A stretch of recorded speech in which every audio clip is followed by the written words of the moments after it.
Hey, everybody. So glad to be here with all of you tonight. A little later than usual, but I'll tell you why in a moment. A lot of important things are happening. Glad to be here with all of you. Let's do it. Let's chat. Spoken of the American century. I say that the century on which we are entering can be and must be the century of the common man. A radical redistribution of economic power.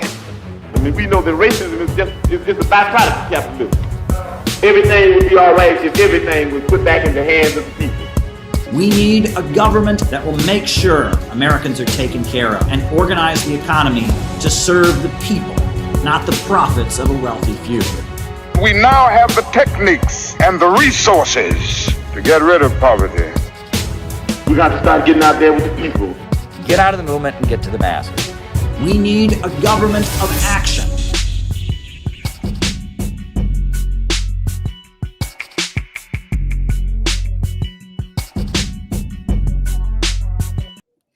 Welcome, everyone. We are going to have yet another great late night chat. We'll be following our normal format. So first the opening remarks, then the roll call, and then the rest of the show is me answering your questions. The second half of the show is all you. And someone's already sent a question. One person has already sent a buy me a coffee, which I will be answering. That's the way we do things.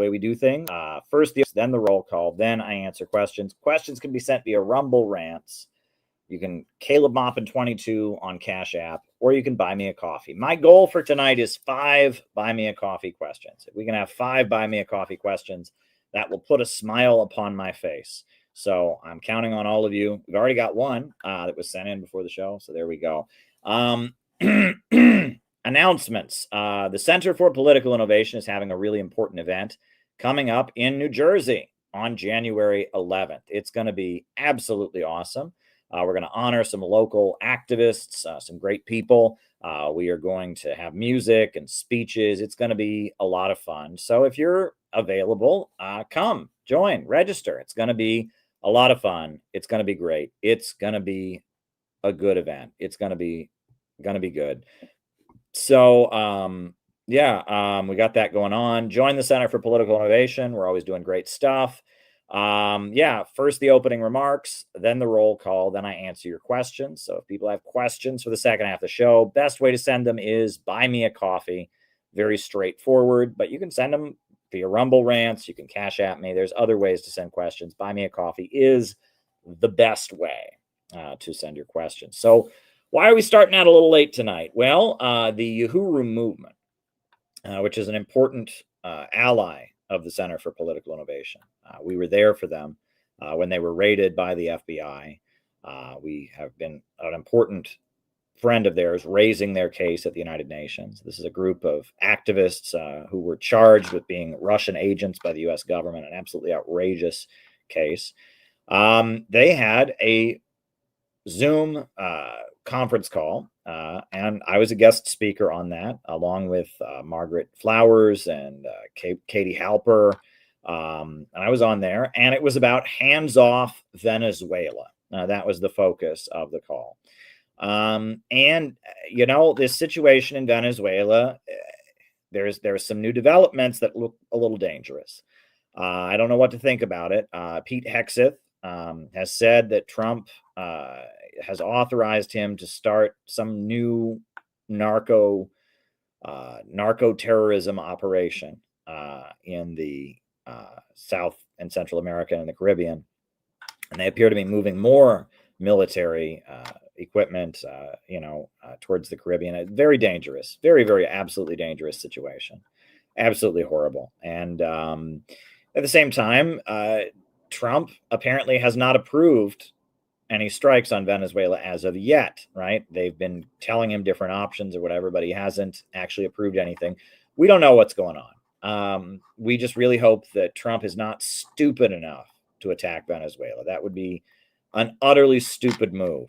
And the sad thing is, it appears that there may be some delusional people in the White House who think that, Trump's got low approval ratings. If he attacks Venezuela, his approval ratings will go up. No. Trump was elected on a platform of being anti-war. When Trump murdered Qasem Soleimani, his approval ratings did not go up. There were a lot of dumb people on the internet covering for him, but in terms of, your typical Trump supporter wasn't impressed. People that already liked him, made some noise about it. And I mean, it's not going to help Trump at the polls, right? Trump is in trouble right now. Let's be real, right? I mean, this Epstein stuff does not look good for Trump, but he's not going to get out of this by starting a new war. If anything, he's just going to make himself even less popular. And so we're hearing different things. We shall see what happens. We shall see how things develop. On these streams, we have talked relentlessly about the achievements of Bolivarian socialism, which I have witnessed straight up firsthand by visiting Caracas. I've shown you video. We have a video on this channel, 7 hours, 9 hours of solidarity with Venezuela. We have been big supporters of Venezuela from the beginning.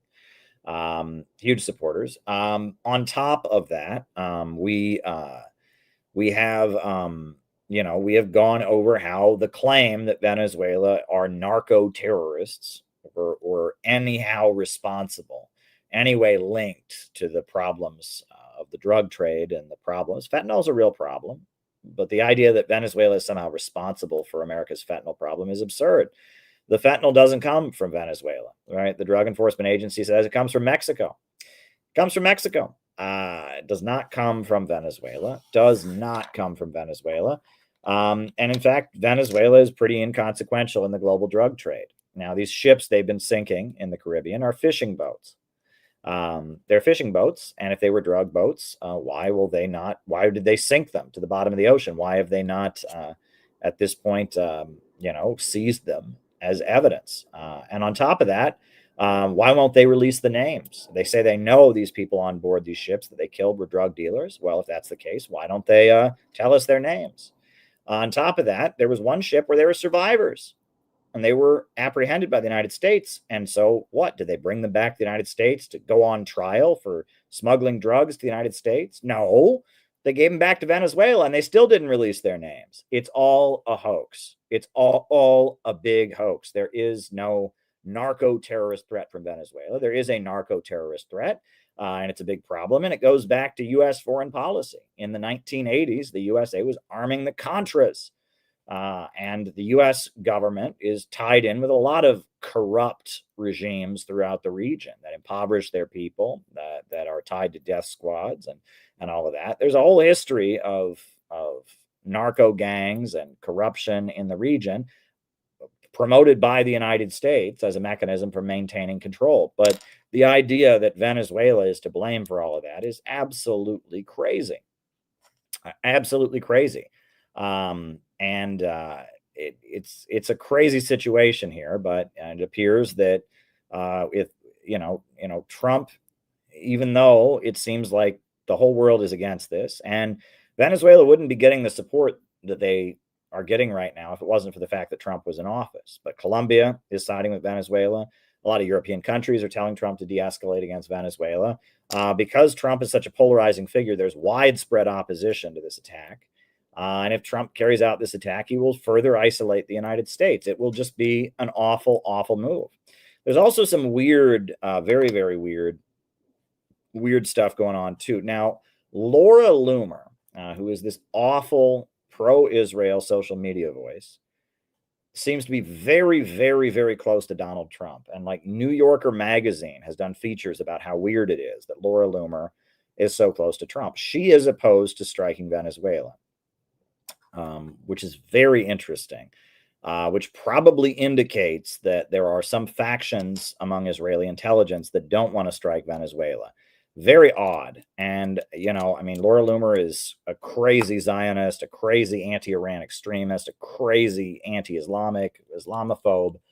And she's not really making a big thing out of don't attack Venezuela, but she's said a couple times, don't attack Venezuela, and that Venezuela has functioned as a negotiator between the United States and Hamas before. And that's interesting as well. And I don't quite know what to make of that. It's also interesting that anti-Trump media is suddenly fixating on Laura Loomer and telling us to hate her. Now, Laura Loomer is a very hateable person. I mean, her tweets are horrible, and the fact that Trump, that she's got the ear of Donald Trump with such repugnant views is pretty despicable. But at the same time, the fact that Laura Loomer isn't fully on board gives me hope that maybe this attack won't happen. I don't know. I really don't know what's going to happen with Venezuela. I am proud. I know Penny's in the chat. Penny did a great job disrupting the No Kings rallies in Minneapolis. Our members went to No Kings rallies in Chicago. Our members went to No Kings rallies in Iowa and in Los Angeles. They did great work. They were on the No Jumper podcast in LA. We have been trying our hardest to bring out a message of hands off Venezuela. Hands off Venezuela, and we will continue doing it. And so that's why I was honored to go on the Uhuru Movement's call. When they had their call about hands off Venezuela, they gave me the opportunity as CPI to go on there and speak against the threat of war against Venezuela. I was happy, very, very, very happy to do it. And we've been publishing a lot of little articles over the last few months on the history of CPI and of the history of our organization. And I want to draw your attention to one that we just published this afternoon.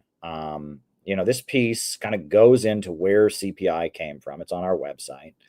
And it really gets into how situations like this are very much why we need to exist. We are sincere anti-imperialists. We are opposed to U.S. intervention. We support the governments that are rising up and rejecting globalism, imperialism, and building and organizing to build with their people. And really, CPI started in 2011. In 2011, that was the year of Occupy Wall Street. That was my first year in New York City. And that was the year that the USA destroyed the most prosperous country on the African continent of Libya. Libya was a socialist country led by Muammar Gaddafi. They had the highest life expectancy. They had the great man-made river, which was this irrigation system, the largest irrigation system in the world. They were, the head of the African Union, and they were developing an African bank. They were going to create an African currency backed by gold that would be an alternative to the US dollar. And then the US imperialists destroyed Libya in the name of human rights, in the name of, Gaddafi's a dictator. And what they did to Libya was absolutely atrocious. I mean, this prosperous country, this wealthy socialist African country that had given funding to the Black Panthers and to Nelson Mandela and to the IRA. I mean, they just destroyed Libya. It was absolutely horrible. And the worst part of it was the cowardice, the utter cowardice of the left. Almost all the communist groups did nothing for Libya. I was in the Workers' World Party, and Workers' World Party's support for Libya was lame.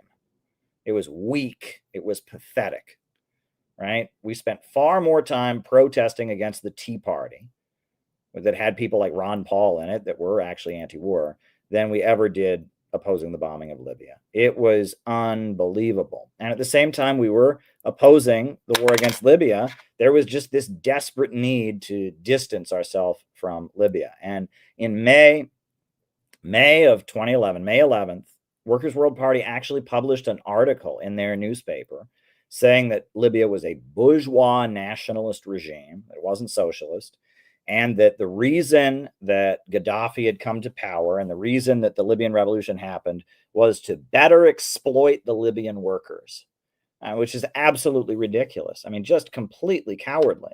And I spoke against that position. And honestly, I have mixed feelings, folks. I really do. Because Fred Goldstein, we talk a lot about his writings on these streams, right? His book, High Tech, Low Pay. I know Penny's reading it.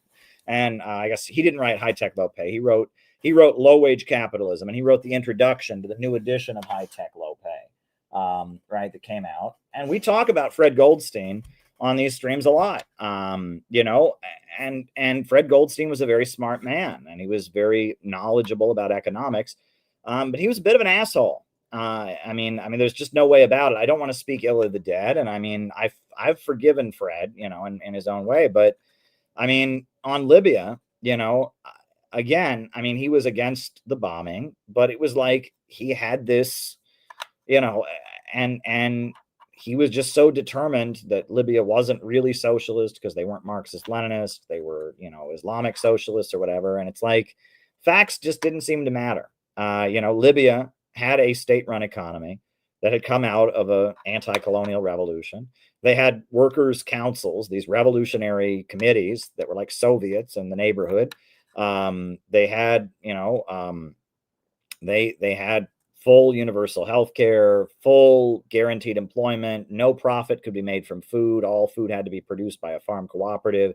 No profit could be made from housing. Housing was, a human right, and you couldn't profit from housing. Housing basically people got to own where they lived. There was no landlordism.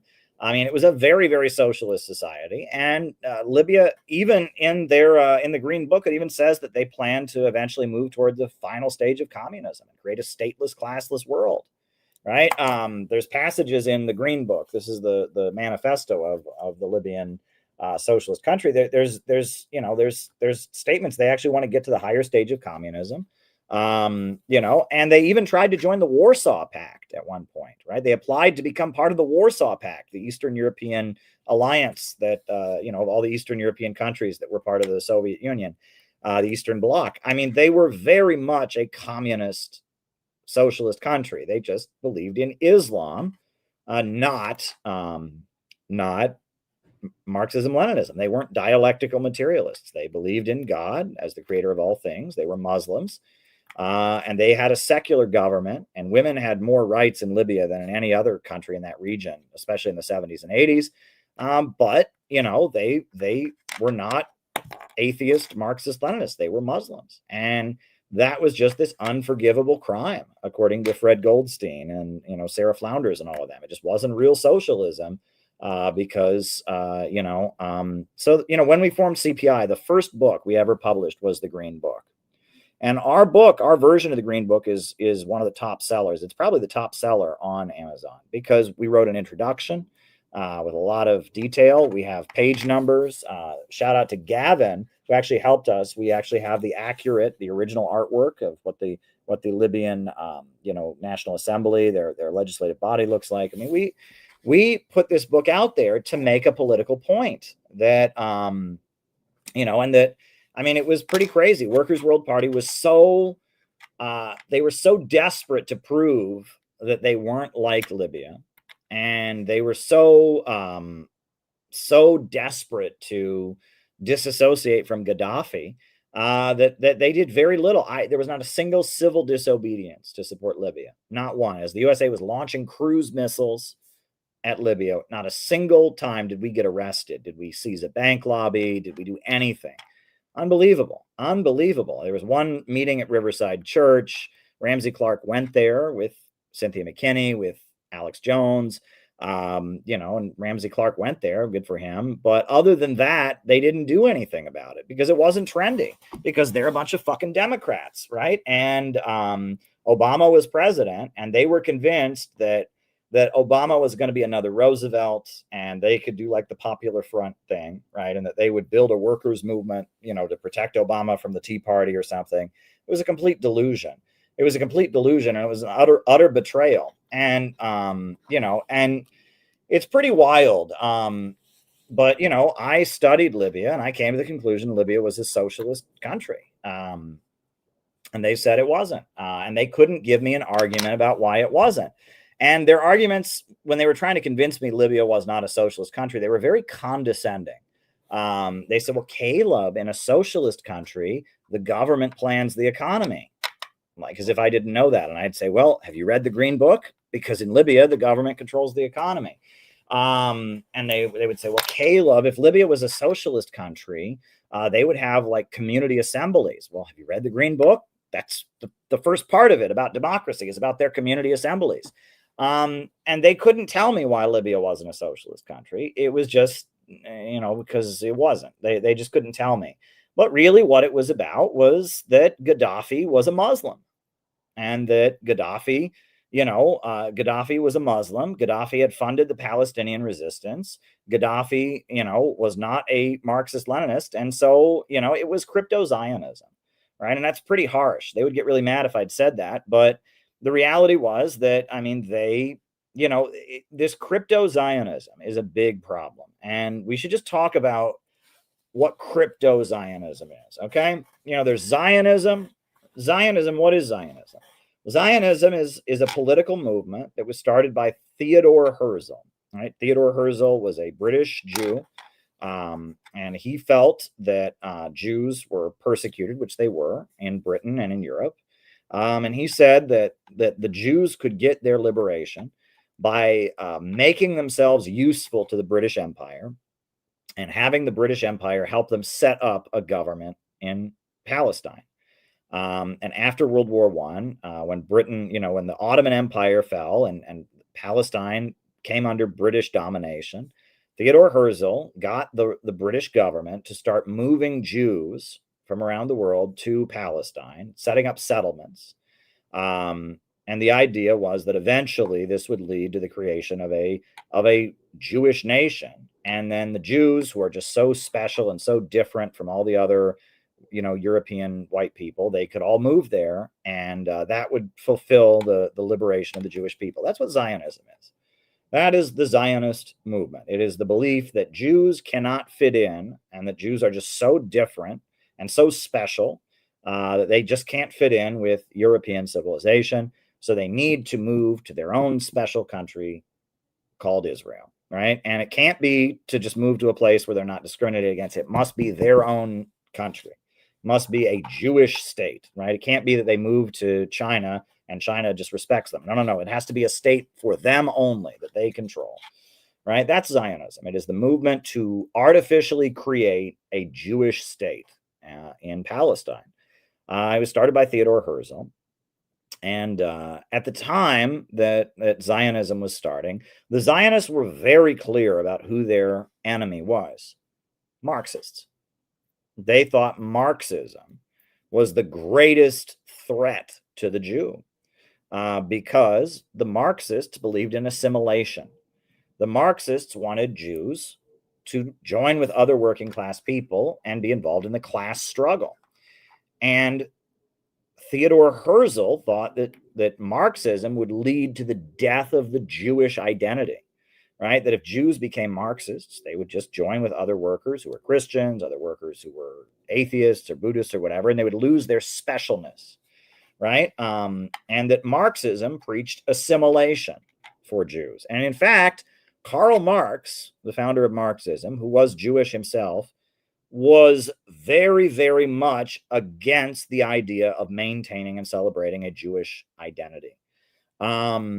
Very interesting. He actually wrote a pretty intense essay and said stuff I wouldn't say, right? I wouldn't say this stuff, but, go and read what Marx said himself, that basically there was a movement in Germany in the time that Karl Marx was alive, saying that, Jews need religious freedom and that we need to celebrate the Jewish identity. And Marx wrote this pretty intense essay as a young man in his 20s, basically saying, I don't want nothing to do with this. And it has some weird passages in it. There's obviously some passages I won't quote that are, pretty offensive nowadays. There's also a weird thing. He says that, with the triumph of capitalism, he says all people have become Jews, because during feudalism, Jews were the people that were designated with handling money. And he says, well, now with capitalism, everyone is a Jew. And he was basically arguing that Jewish culture was based on the role that they had played in feudalism.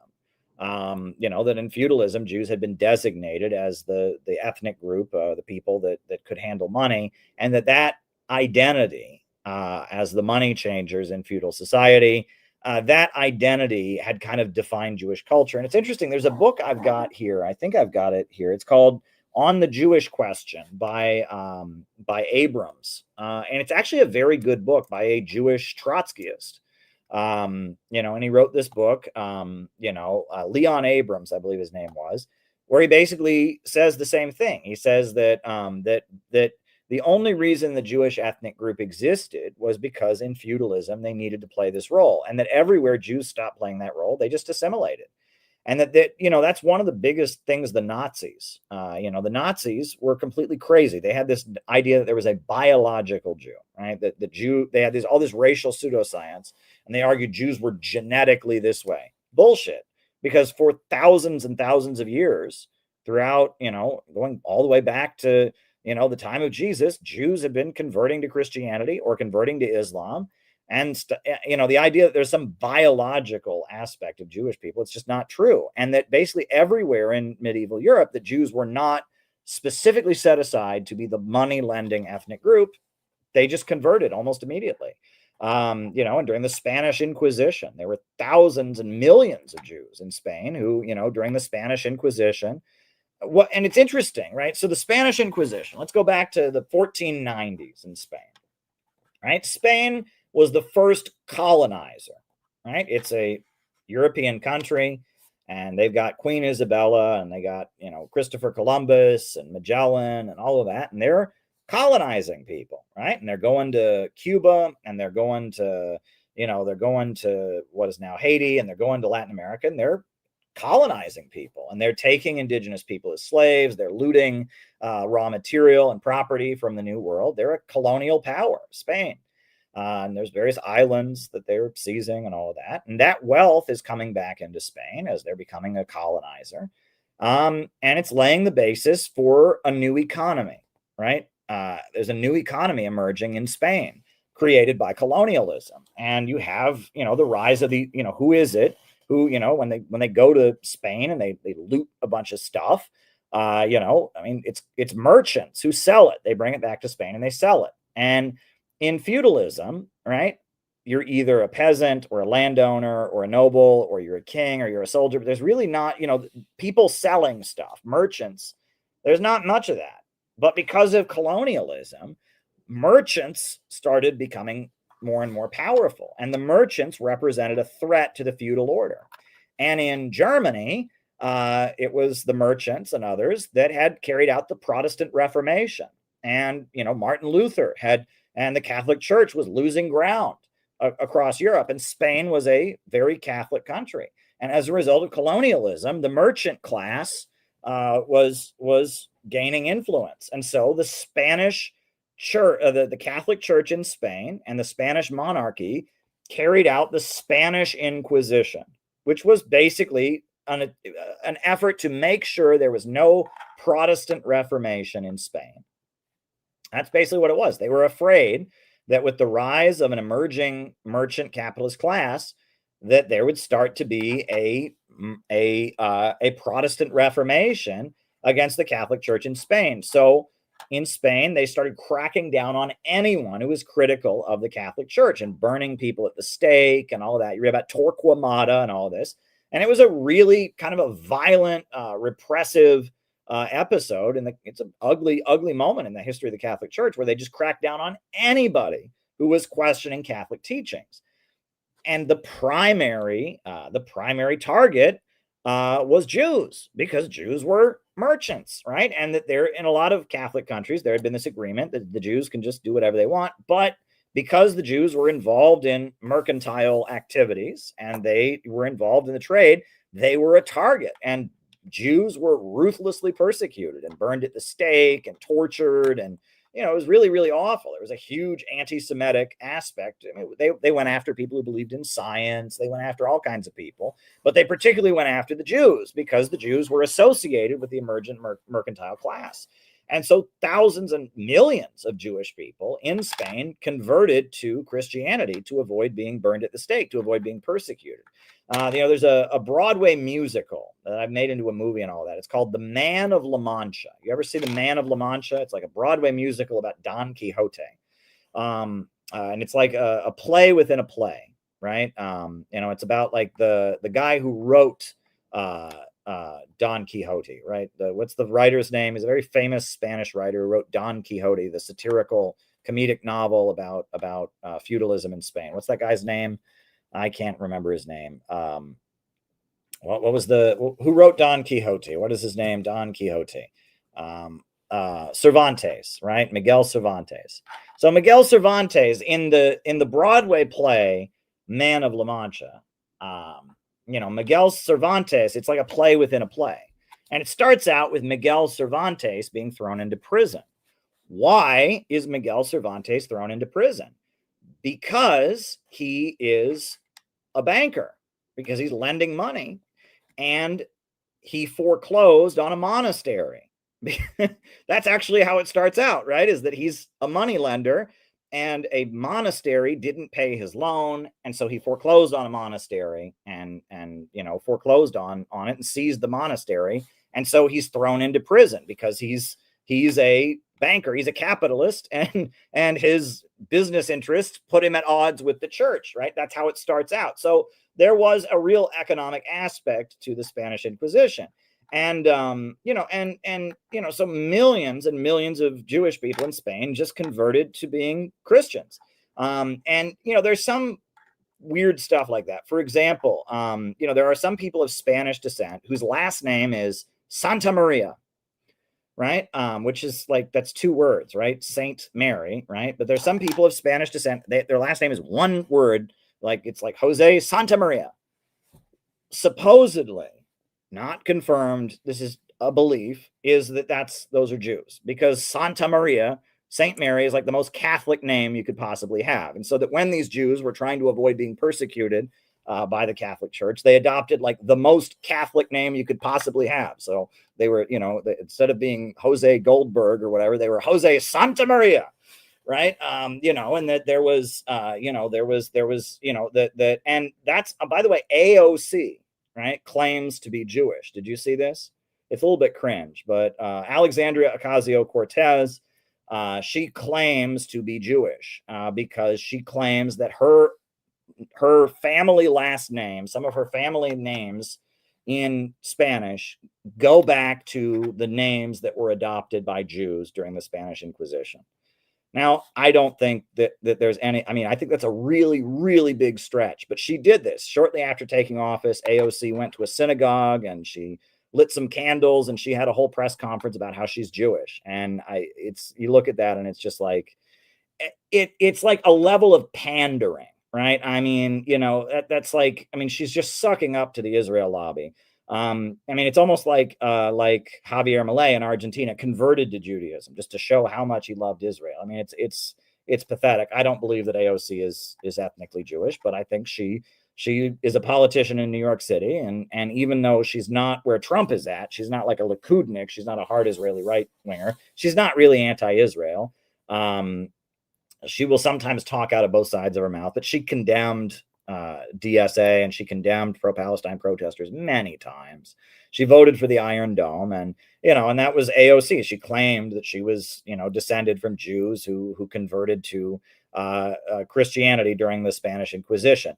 But anyway, we're getting back to, so what is Cryptozionism, right? So Cryptozionism, you have regular Zionism. Zionism is this political movement that is very opposed to Marxism because it wants to preserve the Jewish national identity, right? It says that Marxism will take away the Jewish national identity, so you got to get rid of Marxism, right? Now, Winston Churchill writes an article around the time of the Russian Revolution where he argues that there's a battle for the control of the Jewish people, and it's the battle between Zionism and Marxism, and that the British Empire must support Zionism.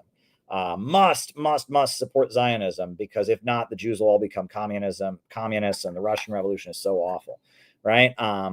This is important history. So in Europe, there's this fight between the Marxists and the Zionists, and the British Empire is very, very opposed to the Soviet Union. And they, little known fact, the Rothschilds, which is one of the wealthiest families in Britain, they're a British banking family that is of Jewish descent, the Rothschilds. There are idiots out there, and it infuriates me, who claim that the Russian Revolution was a conspiracy by the Rothschilds. And that is not true. And I'll tell you why it's not true, because one of the first things that happened after the Russian Revolution is that Azerbaijan was at that point part of the Russian Empire. And Azerbaijan is where there were a bunch of oil fields. Who owned those oil fields in Azerbaijan? The Rothschilds. The Rothschilds owned a bunch of fucking oil fields in Azerbaijan. And so after the Russian Revolution, the Bolsheviks seized the oil fields of Azerbaijan. So what did the British Empire do? It sent the military of Britain to Azerbaijan. And a lot of the fighting in the Russian Civil War happened in Azerbaijan, and it was to get the oil fields of the Rothschilds back.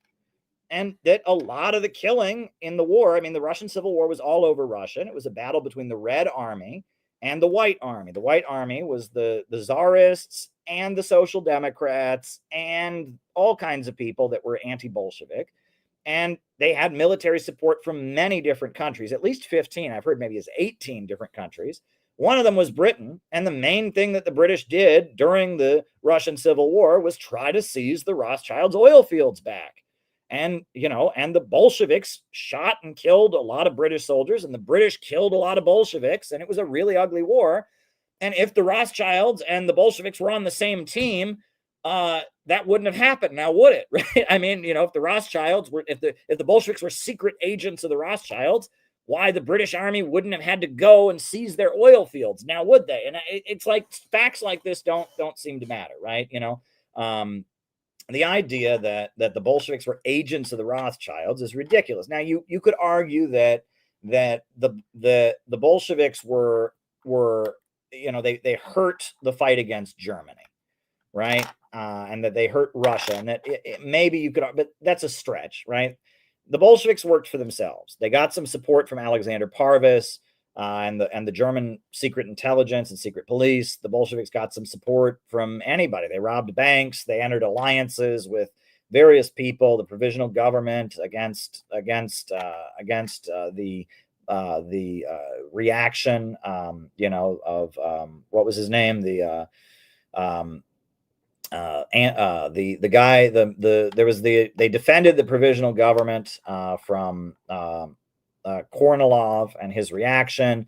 The Bolsheviks entered a lot of alliances, but the idea that the Bolsheviks were agents of the Rothschilds is just not, it's just ridiculous.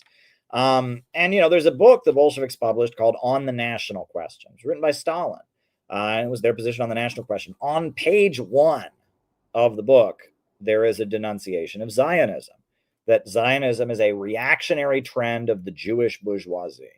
Right. So the idea that Marxism and Zionism are the same thing, which is a big part of the Nick Fuentes bullshit, right? The idea that Marxism and Zionism are the same thing and they're all part of the Illuminati and blah, blah, blah, blah, blah. That's not true. That is absolutely not true. And they often will talk about Jacob Schiff. There was a wealthy New York City Zionist banker named Jacob Schiff. Jacob Schiff was like a millionaire Wall Street guy, and he was one of the main financial backers of the World Zionist Organization. And you will get a lot of people claiming that he funded the Russian Revolution. Bullshit. He funded the Russian Freedom Group, which was an anti-Tsarist group, but he was anti-Bolshevik. And as soon as the Russian Revolution happened, Jacob Schiff was paying for Jews to flee Russia and move to Palestine. Jacob Schiff hated the Bolsheviks. He was not a supporter of the Bolsheviks. He didn't like the Tsar, but the Bolsheviks, the Tsar was brought down in February of 1917. The Bolsheviks didn't come to power until October of 1917. And the idea that just because Jacob Schiff didn't like the Tsar as a Zionist, that means the Bolsheviks were paid for by Jacob Schiff, that's not true either. And I frequently hear these claims from, anti-Semites, right? Is that Zionism and communism are the same thing. And Jacob Schiff funded the Bolsheviks. No, he didn't. He funded the Russian Freedom Group, and he didn't like the Tsar. But the Bolsheviks also hated Zionists, and Zionists hated the Bolsheviks. And the Rothschilds, one of the first things the Bolsheviks did is seize their oil fields, and then the British military was sent to Azerbaijan to take their oil field. Like, the Rothschilds were not supporters of the Bolsheviks. That's not true. Zionism and Marxism, and Zionism and Bolshevism in particular, were enemies, right? That is, some things are true and some things are not. And, it's worth pointing all of this out. But anyhow, so Zionism is this political movement that says that Jews can never assimilate into Europe. They need their own state. It's Zionism that led to the creation of Israel. So what is Cryptozionism? Cryptozionism. Well, first of all, let's just first of all, let's talk about what does crypto mean? What does crypto mean? Right? If you say something is crypto, right? What does the prefix crypto mean? It means hidden or secret, right? So if someone's a crypto Republican, they're a Republican who covers up being a Republican. If someone's a crypto Democrat, they're a Democrat, but they cover up the fact that they're a Democrat. If someone's a crypto something, they are that, but they're not open about it, right? Right? If someone is pretending to not be something, but they actually are, they're a crypto. That's important, right? We got to know what these prefixes mean. So what is Cryptozionism? Cryptozionism, my understanding of what Cryptozionism is, it goes back to the what is it? The Jewish Bund, right? So there was a Marxist group in Russia, anti-capitalist. They were part of the Russian Social Democratic Labor Party, and they were called the Jewish Bund, B-U-N-D. And their position was that they couldn't join the Bolsheviks because Jews had to have their own separate group, right? The Jews were so persecuted and that they could not join the Bolsheviks because the Bolsheviks had so many non-Jews among them, and that they had to have a separate communist group for Jews only. That was called Bundism. The Jewish Bund is what they were called. It was a group of Jewish communists in Russia who said, no, the only way we're going to be communists is we're going to have our own separate group. And Trotsky worked with them. He was not a member, but he formed what was called the August Bloc when the Bolshevik Party was kicking people out. And in 1912, when the Bolshevik Party was assembling and consolidating, Trotsky refused to join it, and he formed this coalition called the August Bloc, which was like his anti-Bolshevik coalition. And among the groups that aligned with Trotsky was the Jewish Bund. And Lenin wrote a very scathing essay against the Jewish Bund, just a very scathing essay against the Jewish Bund. And he said the Jewish Bund reflects the spirit of the ghetto. Now, what is the spirit of the ghetto? It's this idea that, that Jews are just separate. The ghetto was where Jews were forced to live. They weren't allowed to live with the Gentiles. They had their own little neighborhood that was, surrounded by a fence. There was a wall around it. It was called the ghetto. And that Lenin said that the Jewish Bund was the spirit of the ghetto. And the most blatant expression of the spirit of the ghetto is Zionism, the idea to create a Jewish state, the belief that Jews can never assimilate. But he said the Jewish Bund was also a reflection of the spirit of the ghetto. And Lenin, who was Jewish himself, said the only way that Jews can find liberation is through assimilation. And the spirit of the ghetto, this kind of persecution complex, the idea that the people in particular of European countries or European, countries, that they are just inherently bloodthirsty anti-Semites, and that they're just evil, and that that is the spirit of the ghetto, and that there is a lot of communists who say they're against Israel, but they have a weird sensitivity. They think there's anti-Semites under every rock. I will tell you some stories, right? I was in the Workers' World Party, and there was a woman in the Workers' World Party who was a longtime member of the group, who'd been arrested in their demonstrations. Before I was born, she was doing communist stuff. But for some reason, when we would have hands-off Iran rallies, she wouldn't go to them because she said Iran is anti-Semitic. And she just wouldn't go to them. And she also, when Helen Thomas, you remember Helen Thomas was an Arab American reporter who got kicked out of the White House press corps after Obama got elected. Helen Thomas was being persecuted by Zionists, and the Workers' World Party defended her, and she wouldn't defend Helen Thomas. And she said that Helen Thomas was anti-Semitic. It was pretty unbelievable. She wouldn't defend Helen Thomas. She wouldn't defend she wouldn't defend the Iranians, and she had this insane love for Barack Obama.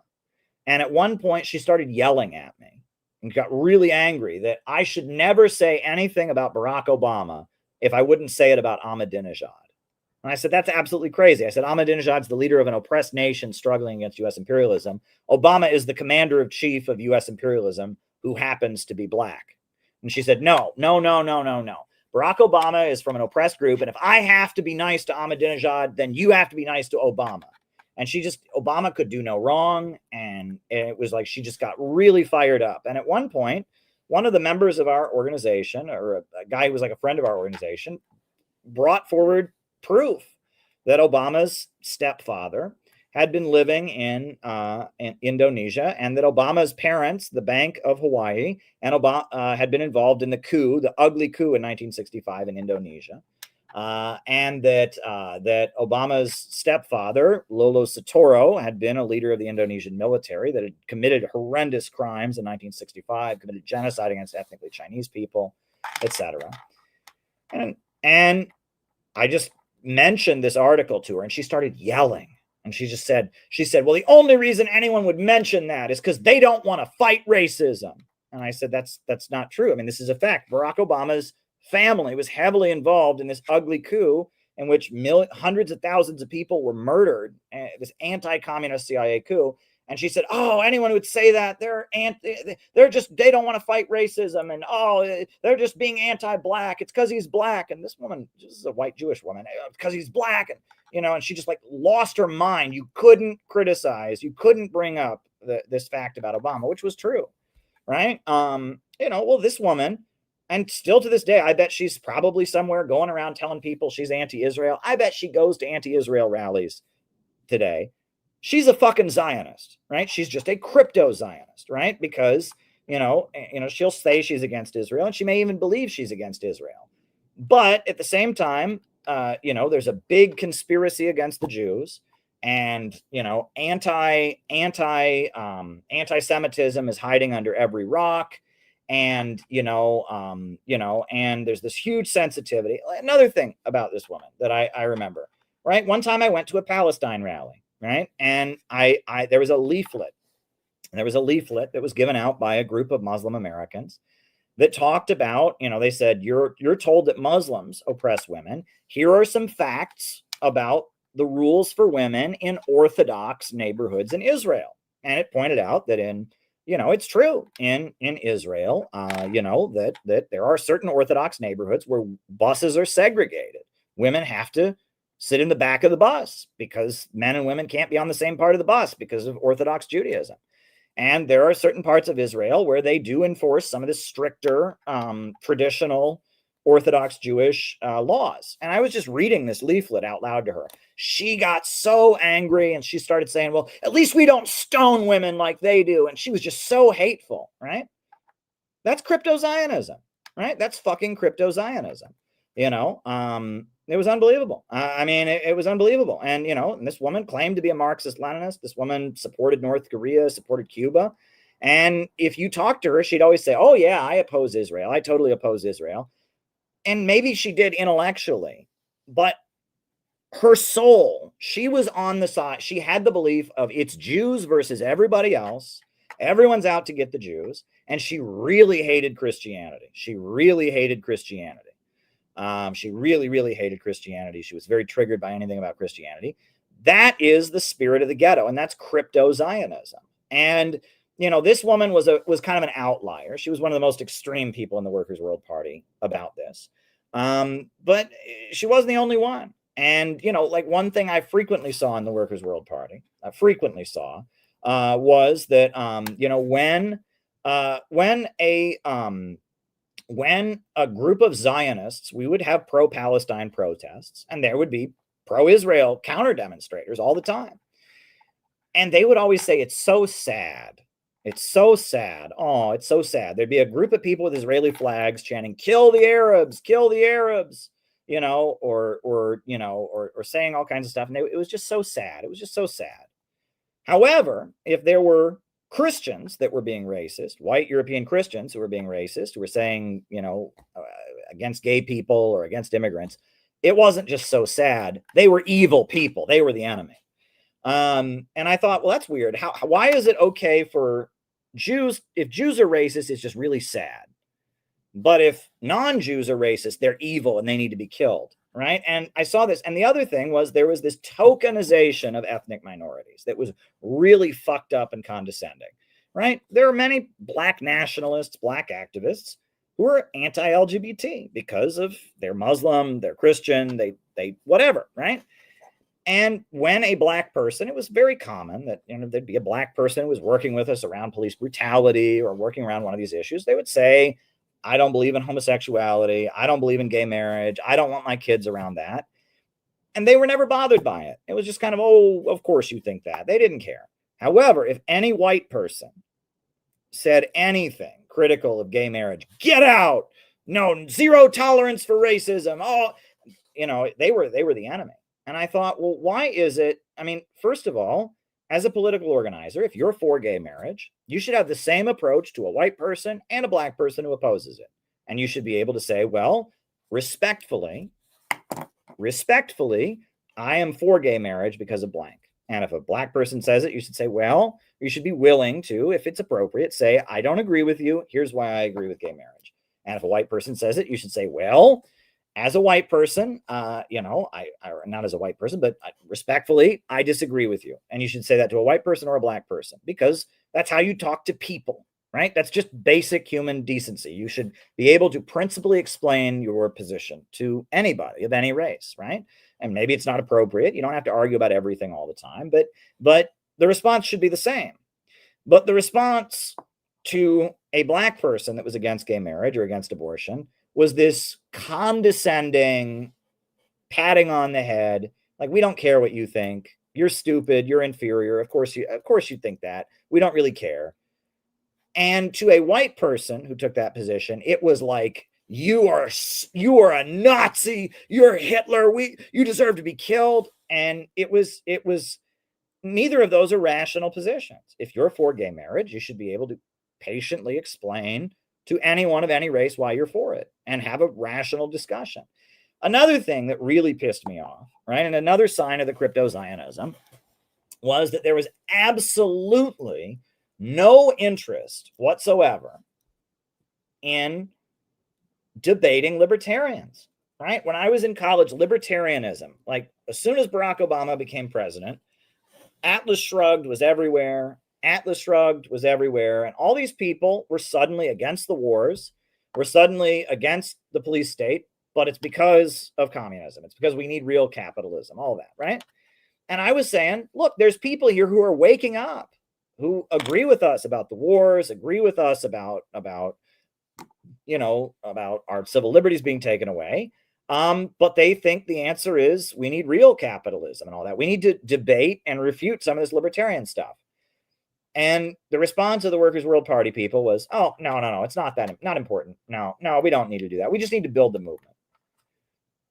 And I was like, no, there's people that could join the movement that agree with us on the issues, but they have this right-wing interpretation that says, Obama's a communist and we need the free market and, we need to engage. No, we can't engage. No, we don't want to engage with those people. And well, why did they not want to engage with those people? Well, I found out later, they're all racist, and it was an ethnic thing, right? They didn't want to recruit those people. Those people were mostly white. They were from conservative backgrounds. They think those people are just, they think they're the pogroms. They don't want to recruit them, right? They want to recruit minorities and then tokenize minorities in a condescending way.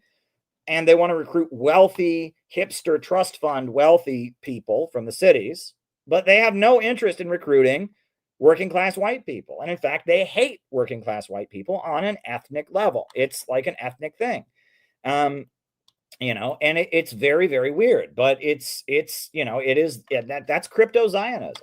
Most communist groups are run by Cryptozionists, right? And they have this ethnic hatred for working class whites. Right? They love urban hipster, rich kids who work at NGOs and have nose piercings. And it's not only Jews, right? There are wealthy hipster rich kids who are Italian, wealthy hipster rich kids who are Irish, like I am. It's like a class thing. They like wealthy urban white people, right? If you grew up in New York City or Southern California or Chicago or some urban center, and your parents made six figures, right? And you went to an Ivy League school, they like you, right? And if you're a person of color, they like you. They don't respect you. They kind of think you're stupid and inferior, but they also think you're a victim or whatever, and they like you. But if you're somebody from Arkansas, right? If you're somebody from Arkansas, if you're from a small town like me in Ohio, they think you're Satan. You're Satan, right? And I had this argument. I will never forget having this argument, right? As I was leaving the Workers' World Party, of course, they're calling me anti-Semitic. What else are they going to call me? And I said, that's ridiculous. I said, I'm not anti-Semitic. And I remember, and I said to one of these party leaders, I said that, there's very little anti-Semitism out there these days, I said, and all of that. And they said, oh no, all these Trump supporters are anti-Semites. I said, no, they're not. No, they're not. And they said, yeah, they are. They all go to churches, and those churches preach hatred for the Jews and say the Jews killed Christ. And I said, no, they don't. I said, all those churches are pro-Israel. And they said, no. All the evangelical Christians want to kill the Jews. I said, no, they don't. Have you ever been to an evangelical Christian church? Half of them have a fucking Israeli flag at the front of the room. No. All the evangelical Christians want to kill the Jews. And I was told by a prominent leader of the Workers' World Party, everyone in Ohio believes that Jews are born with horns and tails. I have never met anyone in my life who thinks that Jews are born with horns and tails. I don't know how anyone could think such a stupid thing, right? Jews are human beings just like anybody else. But I was told it was a fact. They knew it. It was true. It was 100% true. Everyone in my home state believes that Jews are born with horns and tails. That is a level of ethnic hatred, right? That they would think that that people like me are so stupid that we believe Jews are like devils, right? But that's what crypto-Zionists believe. And again, they might say they're against Israel. They might wave a Palestinian flag, but the reason they will never let Tucker Carlson speak at one of their rallies. Do you think Brian Becker is ever going to let Tucker Carlson speak at one of his anti-Israel rallies? No. You think Brian Becker is ever going to let ever going to let Candace Owens speak at one of his anti-Israel rallies? No. They think that anyone who's from a small town, anyone who would vote for Trump, anyone who grew up in an evangelical Christian church, anybody who is not an urban hipster who studied gender theory at New York University and Harvard, anyone who's like a white worker, anyone who's got family members who were in prison, anyone who has served in the military, any white person who served in the military, any white person who's got relatives that are in prison, any white person who owns a firearm is the enemy. Right? They're not trying to build a movement to liberate those people from their exploitation of their employers. No, they're building a movement to destroy those people. They hate them on an ethnic level. It is ethnic hatred, right? And that's crypto-Zionism. That is crypto-Zionism. And that is really what dominates communist groups in America. They are crypto-Zionists. And that is why they hate Minister Louis Farrakhan, right? He's an anti-imperialist black leader. They hate him because he sees this and he says to black people, don't follow communist groups, follow the Nation of Islam. That's why they have left Chairman O'Malley out to dry, right? You would think it would just be common sense that the Uhuru movement, this black socialist group, is raided by the FBI, accused of being Russian agents. But where were they? I was out in front of the federal courthouse. I was out in front of the federal courthouse on the day their trial started. I was out in front of the federal courthouse on the day of their sentencing. And Scott Ritter was there. And Jill Stein was there. But where was Noam Chomsky? Where was he? Right? Where was where was he? I don't know. Where was the leader of the Workers' World Party? Where were they? Where was the leader of where were all the DSA people? I didn't see any of them. Where was the re-elect AOC Labor Committee of New York City? I didn't see them, right? Where was where were the people of the socialist alternative? Didn't see them. Where was the international Marxist tendency and the revolutionary communists of America? Didn't see them. Well, why not? Well, because Chairman O'Malley says, follow us. And Chairman O'Malley, very fascinating. Chairman O'Malley, he fought this fight inside of SNCC. And you look at the history of the Student Nonviolent Coordinating Committee. The civil rights movement was funded by Zionists, and Chairman O'Malley and other people in SNCC, the Student Nonviolent Coordinating Committee, said, we're not going to support Israel. And they opposed Israel. And, Martin Luther King Jr. was like the leader of the civil rights movement, was a huge Zionist because the Zionists were writing him checks. But Stokely Carmichael and Chairman O'Malley and a lot of people that were in the Student Nonviolent Coordinating Committee, young black radicals, they said, we don't need Zionist money to run the civil rights movement. And they saw that Israel was an outpost of U.S. imperialism, and they opposed Israel. And that infuriated a lot of Zionists, that this black liberation movement, and that, the origin, if you look at black nationalism, you look at Malcolm X, you look at all of this, that there is a history of the crypto-Zionist leftists, right, that run the communist groups, absolutely hate black leaders who they can't control. If they can't control a black leader, they hate them, and they launch a hate campaign against them. And that it's very interesting. They're very smart in how they operate, right? They label the person anti-Semitic.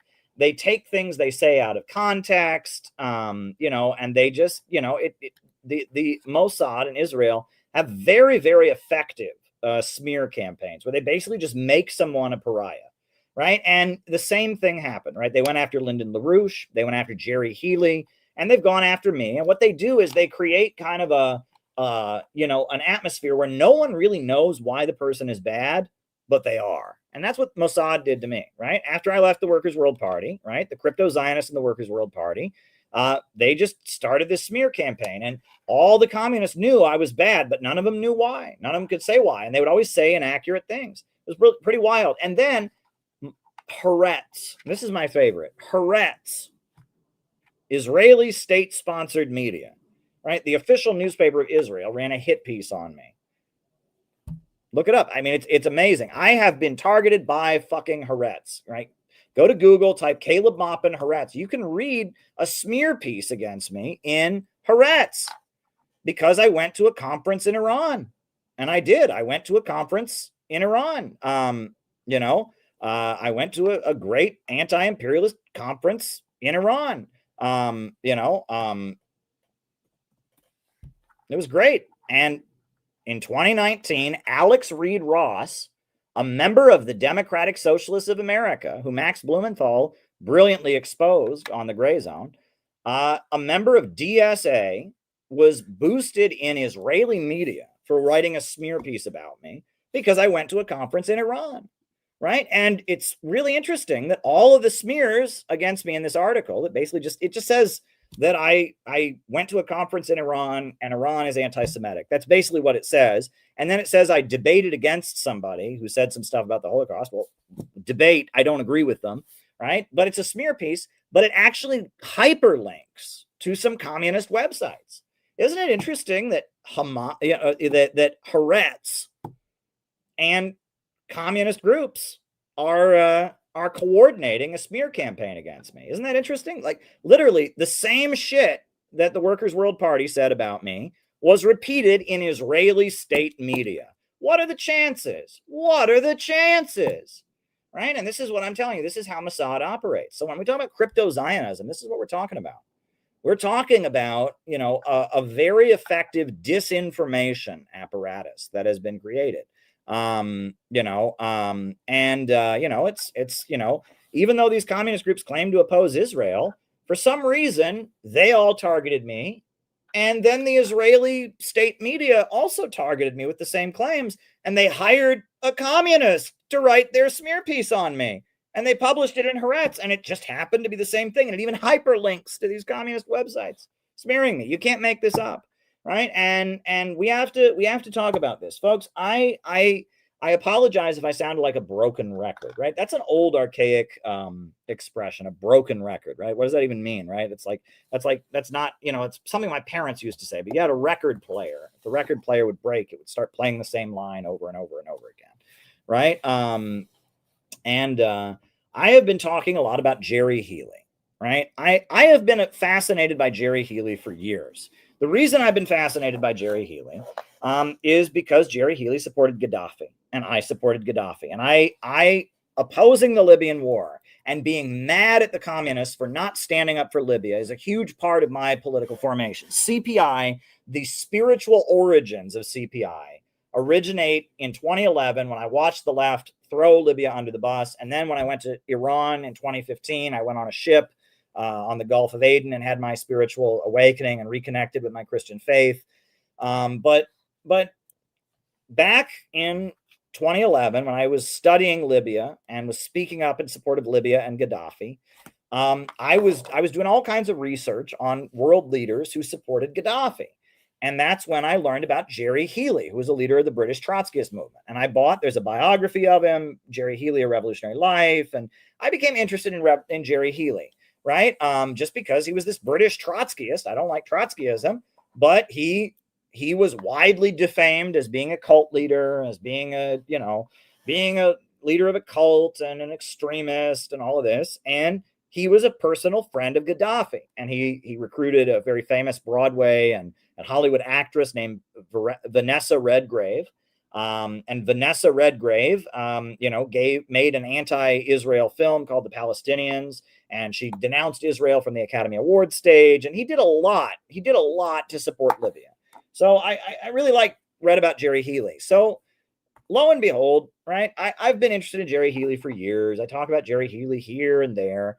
During the 2024 elections, DSA published a book against Jerry Healy. Now, keep in mind, Jerry Healy died in 1989. He's been dead for over 35 years. But yet, in 2024, a professor named Aidan Beatty, a member of DSA, farted out a book smearing Jerry Healy. And the book is wildly ignorant for reasons that you can read what I've written about it. There's an article, and then there's this little pamphlet I wrote about it. It's also a section in the Cryptozionism book. They farted out a smear piece against Jerry Healy. He's been dead for 35 years. And the smear piece, you can't make this up, in the acknowledgments, it admits it was paid for by Israel. It was paid for by the Center for Jewish Studies, which is a pro-Israel academic institution that is pro-Israel. That their mission statement says they defend Israel. And in the acknowledgments of the book, Aidan Beatty, the DSA member who wrote it, says he wants to thank the Center for Jewish Studies for paying for this book and realizing the global implications of his research into Jerry Healy. So this book that DSA published against Jerry Healy is paid for by Israel, and the Israeli think tank that paid for it gets thanked for acknowledging the global implications of it. And you read the book, it's full of outrageous stupidities. And I've debunked the book on this stream many times, and I debunk it, incomplete in my In Defense of Jerry Healy book. I debunked the book. I mean, the guy doesn't know it, but he doesn't care, right? The guy who wrote it, Aidan Beatty's not interested. He was assigned to write this. And basically, in the age of pro-Palestine protests, right now, there's a huge amount of pro-Palestine protests. A lot of DSA members are going to those protests. The crypto-Zionists that run DSA and run the communist groups are really scared of somebody like Jerry Healy emerging, a real anti-Zionist, anti-imperialist leader. And so they wrote a book to basically warn all the young DSAers it's okay to protest Israel, little Johnny, right? Or let's think of a wealthier white name, right? It's not Little Johnny, right? Little Johnny is a working class kid from West Virginia. He would never be allowed in DSA. But I don't know. Little Hunter, right? Little Hunter. Now, Little Hunter, you're allowed to protest Israel. Little Hunter, you're allowed to protest Israel. Little Ellington, you can protest Israel, but but you cannot support Gaddafi and you can't support Iran. No, no, no, no. Because if you do that, then you're like this evil guy, Jerry Healy, who ran a cult. You can't do that. He's been dead for 35 years and he still keeps us up at night. It's a nightmare. There were thousands of people in Britain supporting Gaddafi, thousands of people in Britain marching in the streets, supporting the coal miners strike, and Arthur Scargill and Gaddafi. Oh, it was so awful. Hollywood movies condemning Israel. So it's okay to put on your keffiyeh and say, fuck you, mom and dad, I hate Israel, as long as you vote for the Democrats. As long as you vote for the Democrats. You vote for the Democrats as long as you never, never talk about economics or socialism. But we're going to give you a bad example of how you're not allowed to oppose Israel, which is what Jerry Healy built, a real mass working class movement that supported the coal miners' strike of Britain in 1984, built a mass movement that was aligned with Gaddafi, that was aligned with Iraq and Syria and the Soviet Union, and built a mass anti-imperialist movement in Britain that was building a working class populist movement against the Zionists and against Israel. You can't do that, right? And so if you do, you're like Jerry Healy, and Jerry Healy is like a proto-Hitler. That's why they put the book out, right? They put the book out. It was a Zionist smear piece, right? Yeah, it's okay to be against stuff. You just can't be for anything, especially if that something is a socialist government on the African continent that gave support to the Black Panthers and Nelson Mandela and the IRA and all of that, right? And it's all very interesting, and today on the Zoom call, this is getting me back to, I was just on a great Zoom call from Uhuru. Go watch it. I'm going to clip, the CPI intervention. It was great. One of the points I made is I remember when Bush was president of the United States, everybody supported Venezuela. Every leftist supported Venezuela. Noam Chomsky supported Venezuela. Amy Goodman supported Venezuela. The Kennedy family, they supported Venezuela. Everybody supported Venezuela. Hugo Chavez came to the United Nations and he called Bush the devil, right? And he said, I can smell the sulfur. And all of the leftists supported Venezuela. All of Williamsburg supported Venezuela. Every single Williamsburg hipster thought that Hugo Chavez was cool because he called Bush the devil, right? Hugo Chavez was cool because he supported Venezuela, he was against Bush and all of that. And at that point, France was against the United States, and US imperialism and French imperialism were at odds. And, Bush had alienated a lot of Europe, and it was really trendy. Hugo Chavez was this leader in Venezuela, and sure, he was an anti-imperialist, but you know what? He called Bush the devil, and he held up a Noam Chomsky book at the United Nations, right? In the same speech that he called Bush the devil, he held up a Noam Chomsky book, Hegemony or Survival, and waved it around and said people should read it. And, Hugo Chavez, even though he was an anti-imperialist, right? There were a lot of these like white, rich, hipster crypto-Zionists. They all supported him, right? Because he was against Bush. But then Barack Hussein Obama got elected. And Barack Obama's presidency was about shoring up NATO, right? Obama went to Berlin during his presidential campaign. Do you remember this? He actually went to another country, to a foreign country, to Berlin during his presidential campaign. He went to Berlin to campaign, and he restored relations with Europe. And after that, after the destruction of Libya, there was the oil price drop of 2014. And then Hugo Chavez died and Maduro became the leader. And that's when Venezuela really suffered, because oil revenue is a really, really important part of their economy. And the oil revenue dropped. And then the USA put crippling sanctions on Venezuela. In 2015, I went to Venezuela in 2015. It was very, very, very bad in 2015 because their income, their state revenue had gone down to like 25% of what it was there, and they were not, and then on top of that, they couldn't buy things because of the sanctions. And Venezuela really, really suffered. And when Venezuela was really suffering in 2015, that's when all the crypto-Zionists denounced Venezuela. Noam Chomsky came out against Venezuela, said it was a dictatorship. And that's when Jacobin ran smear pieces against Venezuela, called it a brutal dictatorship, called it authoritarian, claimed this is my favorite. So in Venezuela, right, you have this US-backed opposition. It's trying to violently overthrow the government. And there was a food crisis. And one thing that the US-backed opposition did is they burned food warehouses because they wanted to make the food crisis worse. And they also boycotted the elections. They said the elections in Venezuela are not legitimate. Now, the Carter Center monitored the elections, said they were legitimate. I've been there. Venezuela's voting system is very, very transparent. It's much more transparent than our voting system is.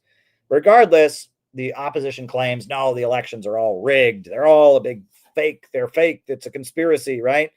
Somehow Venezuela's elections are not legitimate. And Venezuela, they're having this opposition that's burning buses. They would string wires across intersections to behead police on motorcycles. They're really nasty people. And Venezuela's trying to stabilize the country amid the oil price drop and the sanctions and all of this, right? And they're trying to stabilize the country. And the Venezuelan opposition is boycotting the elections. So they floated the idea, right? They had a food rationing program to make sure that nobody, the people had the food they needed. They had a food rationing program called CLAP. And it was like this emergency government program to make sure people got food. It's called CLAP. And you had your CLAP card. Every citizen got a CLAP card. So they were guaranteed certain food every day. Imagine we had that here. I mean, in America, we got plenty of food, but there's still plenty of people going hungry. But to make sure that people didn't starve, they started the CLAP program where everyone had a CLAP card. And they discussed, because the opposition was burning the food warehouses, because the opposition was calling for a boycott of the elections and was violent, there was talk of maybe requiring people who had CLAP cards to go vote. Not telling them how to vote, not anything like that, but basically saying, if we're going to give you free food, you have to participate in the elections, because the main thing that the violent opposition is doing is they're trying to discredit the elections.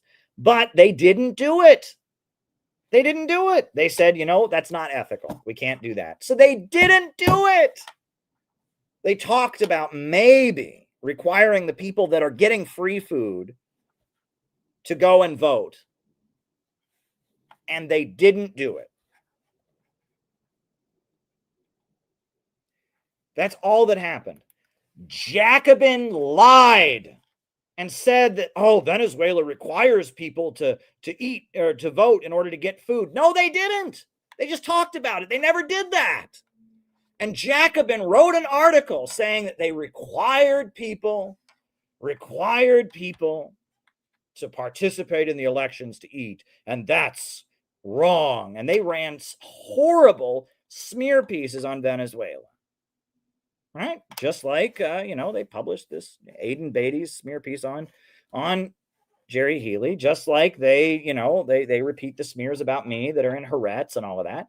They're crypto-Zionists, right? And they're crypto-Zionists. And now, it's funny, every Trotskyite group you ever heard of was supporting Venezuela. Alan Woods. Do you know the name Alan Woods? He's this big British Trotskyite. Yes, my name is Alan Woods. I'm a very famous Trotskyist writer in Britain, see, and I write for the Socialist Appeal. That's the name of the magazine that I write for, and I'm very, very smart. Alan Woods is this British Trotskyist snob, right? Doesn't support any communist government ever, doesn't support Cuba, doesn't support China or whatever, but he's just so smart. He's Alan Woods, the British Trotskyist. Yeah, I'm very smart because I read lots of books, and I'm the leader of the Revolutionary Communist International. I'm just this really, really smart man. Alan Woods was flying down to Venezuela and hanging out with Hugo Chavez and taking him to dinner and all this stuff. And then 2015 rolls around. Chavez is dead. Now Alan Woods is against Venezuela. Oh, they hate Venezuela now too, right? All of them turned against Venezuela. Now the only people who support Venezuela are the hardline communists, right? I mean, the MLs, the Marxist-Leninists, Jyoti Brar and others, people that are really anti-imperialist, the Uhuru movement, they support Venezuela. But now all these DSA people, they don't support Venezuela, right? Because it's not trendy anymore. It's not useful, right? I'm telling you, this is crypto-Zionism, and crypto-Zionism is a problem. And it's the same with Libya, right? They don't support Libya. They didn't support Libya. The left is run by crypto-Zionists, It is run by crypto-Zionists, and those crypto-Zionists are not good, and they're not anti-imperialist, right? And that, the Workers' World Party supports Venezuela. The Communist Party kind of supports Venezuela, but I'm looking for the articles on their website about it. But other than that, all the Trotskyist groups, DSA, all of them, they hate Venezuela. They smear Venezuela. Alan Woods, who used to hang out with Hugo Chavez and all that, he's turned against Venezuela, right? And it's really outrageous. It's really, really outrageous. AOC has said nothing defending Venezuela. Bernie Sanders finally did come out against bombing and attacking Venezuela, even though he's called Maduro a tyrant so many times and all of this. In fact, there is more support for Venezuela from the right, from Rand Paul, from Thomas Massey, than from any of the so-called left. And that's why I don't identify with the leftists anymore. I'm an anti-imperialist. I'm an innovationist, but the left is completely bankrupt. It's completely bankrupt. But anyway, I could ramble about that all night. I was just on this call about Venezuela. It's great. The Uhuru movement are real anti-imperialists. That's why the FBI went after them. That's why they're supporting Venezuela. CPI. We're real anti-imperialists. That's why we've been targeted and smeared by the crypto-Zionists and by the Mossad. That's why, that's why we stand with the Uhuru movement. That's why we stand with Venezuela, right? And that it's very easy to support the countries that are, are not under attack, right? Back in 2007 and prior to that, Venezuela was kind of under attack, but it was trendy to support Venezuela. But it's much more important to support Venezuela now. Much more important to support them now. One thing I will say was interesting is back when all the leftists were supporting Venezuela, right? Back when DSA and the Jacobin crew and Amy Goodman and Noam Chomsky were all supporting Venezuela, their support for Venezuela was very, very interesting because they would support Venezuela at the same time that they talked shit about Cuba, the same time they talked shit about China. And it was almost like they were trying to nudge Venezuela away from those countries.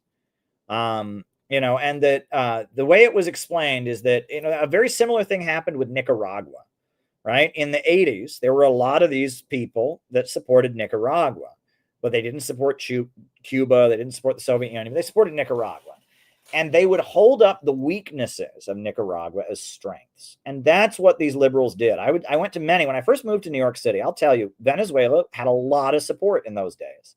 And I went to many pro-Venezuela events. And these academics, some college professor at CUNY, City University of New York, or whatever, would get up.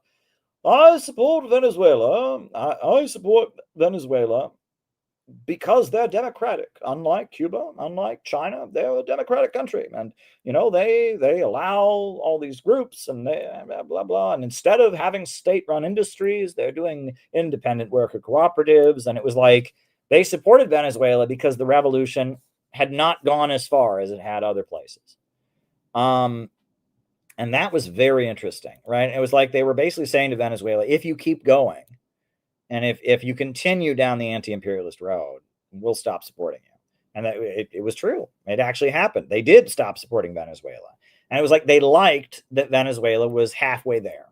But now that Venezuela is all the way there, they don't support them anymore. And that's a game that is played by these kind of liberal academics, right? That their support for countries is based on trying to nudge them out of anti-imperialism. And that's very interesting. A big tactic that Brzezinski advocated was creating space between what he called satellite countries and the Soviet Union, right? And during Carter's presidency, when Zbigniew Brzezinski was running the national security, he was the national security advisor for Carter. The USA was really friendly to both Libya and Cuba. But they boycotted the Olympics. They did the Afghan trap. They were very anti-Soviet, but they did, they did the Mariel boat lifts, and they let Cuba basically empty its jails and let all the, criminals come to the United States. And they, Jimmy Carter's brother became Gaddafi's drinking buddy, Billy Carter, who was like mentally, he was disabled, right? I mean, he was somebody that, he was low IQ. He was somebody who was disabled. I mean, he was like illiterate, and he was a disabled person who just happened to be the president's younger brother. And he had a drinking problem. I guess he was an alcoholic, and he tried to start his own brand of beer called Billy Beer after Billy Carter. And he was just kind of the President Jimmy Carter's, intellectually challenged younger brother. And for some reason, he just decided to go to Libya and start drinking with Gaddafi. Well, that was obviously intelligence. Okay. I don't think that he just randomly decided to do it. And actually, Billy Carter registered as a foreign agent under FARA because Gaddafi was frequently flying him to Libya on his private plane.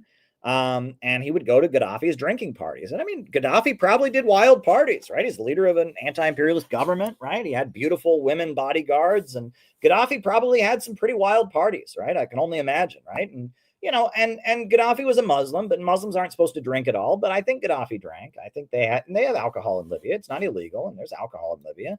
And, Gaddafi and Billy Carter and, all kinds of people, they probably had some pretty wild parties. But sending the president's younger brother to Libya, right, was like a nudge to Libya, right? It was the USA was trying to court Libya and pull Libya away from the Soviet Union. And during the late 70s and the very early 80s, before Ronald Reagan became president, you'll notice that there was some distance between Libya and the Soviet Union. And that was because of the fact that that Billy Carter was there, and that they were trying to separate the Soviet Union from the satellite countries, right? From Libya, from Cuba, right? So they were friendly to Cuba, they were friendly to Libya, but they were demonizing the Soviet Union. That was Brzezinski. You read, Brzezinski is open about all of this. You go and read his books, the Grand Chessboard and all this. They know what they're doing, right? And that there's a layer of the American deep state that is much more strategic, right? There's a lot of the American deep state, they just want to make money, military industrial complex. But I've written about divisions in the ruling class, right? Divisions in the ruling class, conflict within the U.S. elite from the Cold War to today.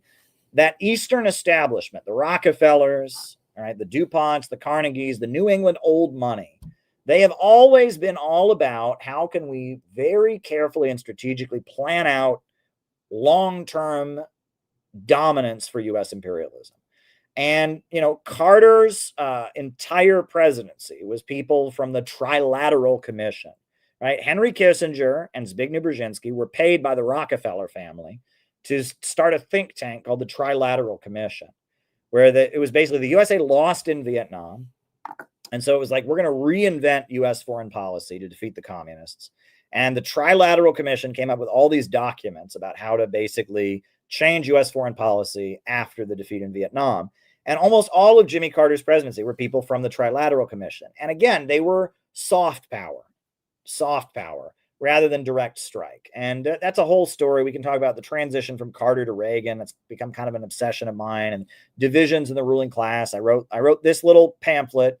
I also wrote, this is, the bigger piece, which is called Where is America Going? Marxism, MAGA, and the Coming Revolution. We have a very unique understanding. We're sincere in this. There's a lot of jokers. There's a lot of people who don't take this seriously. Right. And, somebody asked a question, and I'm going to have to answer it later because I really appreciate the person. And, I'm going to have to answer a question that I later. And, I take this very seriously. I spend a long time thinking this stuff through. That's why I've written so many books. That's why I come on here and stream every night. I take this seriously, which is kind of a curse, right? But I really believe that we can get to a society where the banks, factories, and industries are rationally organized to serve the people and not the profits of a wealthy few. I do believe that globalism, imperialism can be defeated. And I do think all day about building the political movement this country urgently needs. To bring about a government of action that fights for working families, to start trading with the BRICS countries and not be tied in with the dying British Empire system. And that's why I get on here night after night, because I really do believe that we have a role to play. And I've seen what we've done, CPI. I mean, we're a small organization. We've had such a big impact with the Kamala Harris book, with the Peace MAGA campaign, with the UN press conferences, with our support for Uhuru. I mean, it's like, you look at what CPI has done. Maduro has mentioned us in a speech. Did you know that? The president of Venezuela actually mentioned a CPI rally in a speech once. Look it up. Go read the article we published today on the CPI website. Like, we have done so much because if you really just decide, I'm going to take action, I am going to intervene. You can really make a difference. So based on that, we take this seriously, and we try to intervene. So I'm glad y'all are here with me tonight. We started a little bit later than usual because of the Venezuela call, but it was an important call. I'm worried about war with Venezuela. I really, really hope Trump doesn't take the stupid move and attack Venezuela. I really, really hope he does not do that. Because that will sink his popularity even lower. That would just, like, the last thing Trump needs is to attack Venezuela. But anyway, names and locations, folks. Names and locations. I'll call you all out as I see you. Names and locations. Who is with us tonight? Names and locations. Who is with us? Who is with us?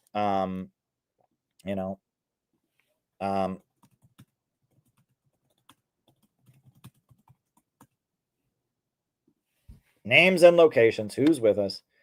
Names and locations. Names and locations. Who is with us? We got Jenny in Cincinnati. We got Australia Punk, 1984 Punk. Jenny in Cincinnati. JD in Montreal. Alex in Brazil.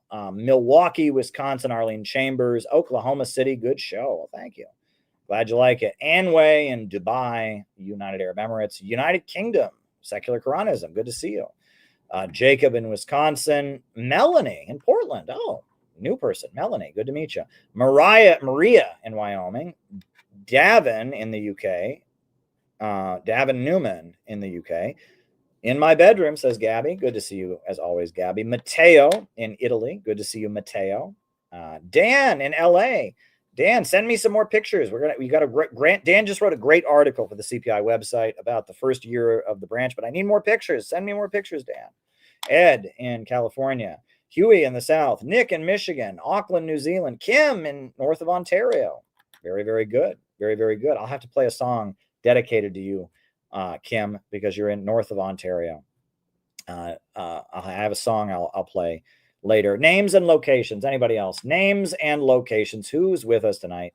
Names and locations. Names and locations. We have two questions that have come in so far. One was sent from Kate earlier, and the other just came in from Gabby. And so I'm going to take Gabby's question, and we got Kim's question. But I guess before we do that, we'll give people another chance to send in your questions. It would be really, really great if we could get 5 buy me a coffees tonight. That would make my night. If a few more people can send their questions, I'm going to play a song for Kim. Right. Kim reached out to me, actually. And, I appreciate you reaching out, Kim. She sent me an email, and Kim's a new member of our online community up in Canada. We have a lot of Canadians here.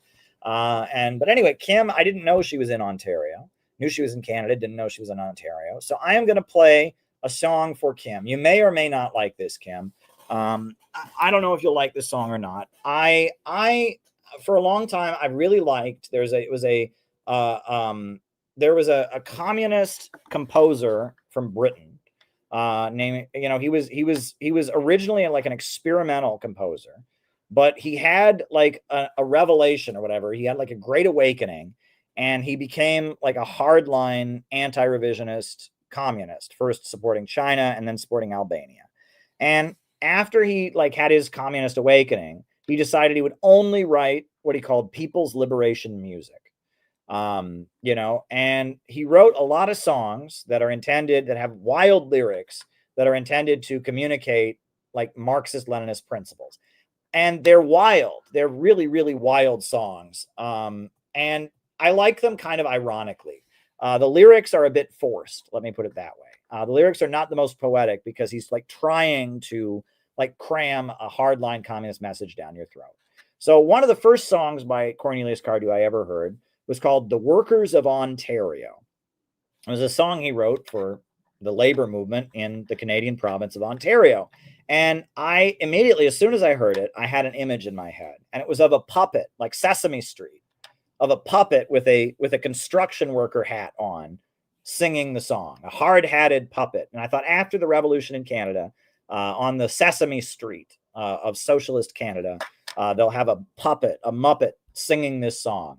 So that's why I like this song, ironically. But he gets it all in there. right? Violent revolution and the labor aristocracy, and Marxism, Leninist ideology, and it's hilarious. I like it ironically. As somebody who realizes how kind of dogmatic communists can be, I love this song. I love it with my tongue in cheek. It's not, honestly, the lyrics are a bit much, but that's why I like them. I find it like funny, kind of, that he can write a song this way. So, dedicated to our new audience member, Kim, this is Workers of Ontario by Cornelius Cardew. Pay close attention to the lyrics. You will never hear a song that crams so many communist concepts into one song, unless it's written by Cornelius Cardew, right? Maybe it's one of his other songs. Here we go. The Workers of Ontario.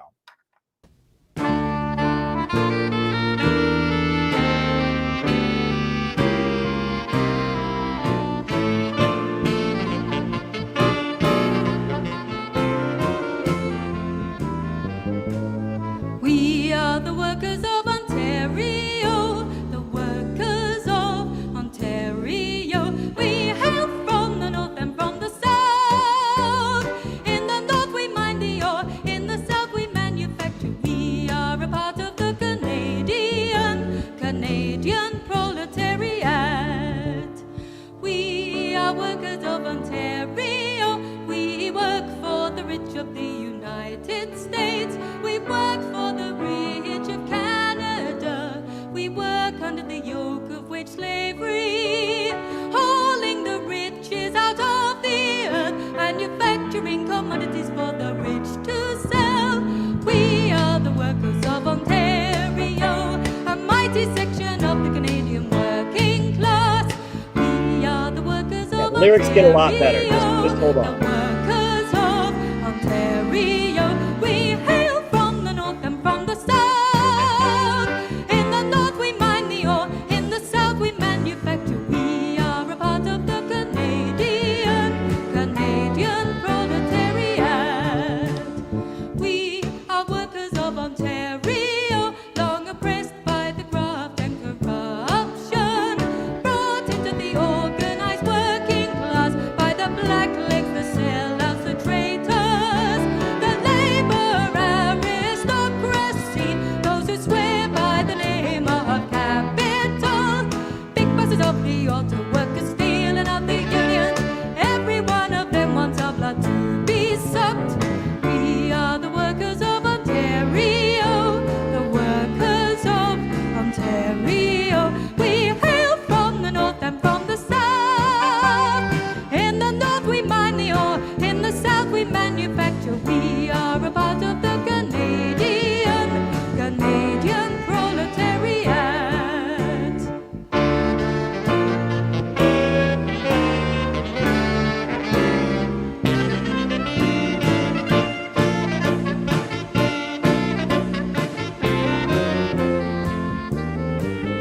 In the 40s we fought against exploitation, and in the 50s we never stopped. Many were the struggles which the rich cannot forget, yet still they say we're for the capitalist system. Yet our ideology is Marxist-Leninism. We are workers and like workers everywhere. Our aspiration is for socialism, ushered in by violent revolution. We are the workers of Ontario, the workers of Ontario. We hail from the north and from the south. In the north we mine the ore, in the south we manufacture. We are a part of the Canadian proletariat. No, I love it, right? I mean, there's the one verse there. What is it? In the 40s, we fought against exploitation, and in the 50s, we never stopped. Many are the struggles that the rich cannot forget, but yet we say we're for the capitalist system. But our ideology is Marxism-Leninism, and like workers everywhere, our aspiration is for socialism, ushered in by violent revolution. I love that, right? And then the other verse, right? long oppressed by the graft and corruption, brought into the organized working class by the blacklegs, the sellouts, the traitors, the labor aristocracy, those who swear by the name of capital, big bosses of the auto workers, steel, and other unions. Every one of them wants our blood to be sucked. Who writes lyrics like that? I love it. And every word of it is true, according to someone in Ontario. If Kim says that every word of it is true, then it's true. So there we go. That was for you, Kim, and much love. Much love to you and all the workers of Ontario.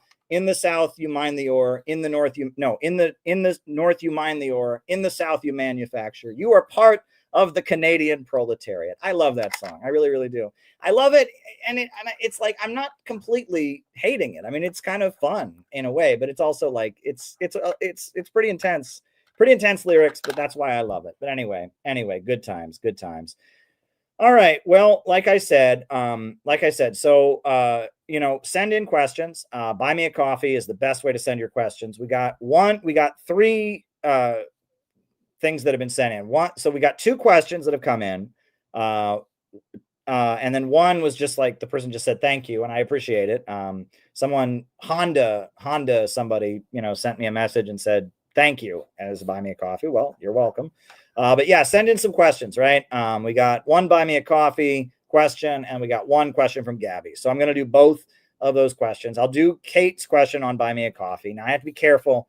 Kate, you asked me about a certain organization that we really, really, really, really, really, really, really try not to talk about on these streams. We really do. But unfortunately, oh, right. Penny sent one this morning. I'll do. So there's another one from Penny. We'll do that after this. But we really, really, really try not to talk about that on these streams, Kate. We really do. Unfortunately, it comes up a lot because, as you pointed out in your question, they sound a lot like us. Well, there's a reason for that, right? And we've basically come to the conclusion at this point. They were set up by the government, most likely. Maybe they don't know it, but they were set up to take away from us. At the time that the people that started that so-called organization emerged, they were very friendly to us. They pretended to be friendly to us. They sent people to come to our events, and the whole time they were taking notes and basically thinking, how can we destroy CPI? And they sent people into the organization. That there was a crazy attack on me that has nothing to do with politics. That is really stupid internet gossip that has nothing to do with anything. And it's like wild exaggerations of stupid, gross personal bullshit that's none of their fucking business, right? And they took that and they blew it up like you wouldn't believe, and they made videos about it, and they basically tried to destroy CPI. And if you look at them, they're not a real organization. They're an internet club modeled on what CPI was doing 3 years ago.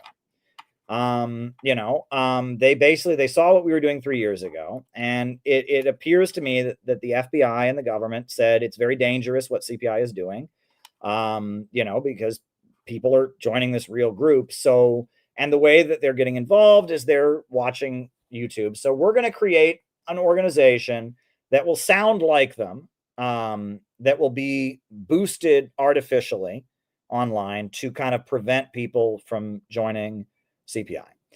And I think it sounds a little like grandiose, but if you look at the fact that we were, right before they published that smear piece against us, we were featured in Newsweek magazine. My name was put on the Ukrainian kill list. And we then stood with Uhuru, and we were blackmailed basically to try to call off the conference we did to support Uhuru. And the way these people claim to agree with us, and you say they sound a lot like us, no shit, they copy us. That's why they go out of their way. Whatever we say, they try to say it louder. And that there's this whole pattern of whatever we did, they would do it in a way that was designed to fail and would blow up all over social media. For example, before these people formed their own organization, unquote, they were claiming they were going to take over the Communist Party. Right? And you can't do that. The Communist Party, CPUSA, the Joe Sims group, that's somebody's property. That belongs to somebody. right? There's lots of money on the line, buildings, properties in New York City. And I said to these people, you're not going to be able to take over the Communist Party. Like, you can't do that. And they were convinced they could, and they blasted all over the internet. And first of all, if you were actually going to try to take over the Communist Party, the last thing you should do is blast all over the internet, we're going to take over the Communist Party. So it's like the worst possible thing. I mean, not only were they trying to do something you couldn't do, but they were doing it in the worst possible way. And at the time, there were many members of the Communist Party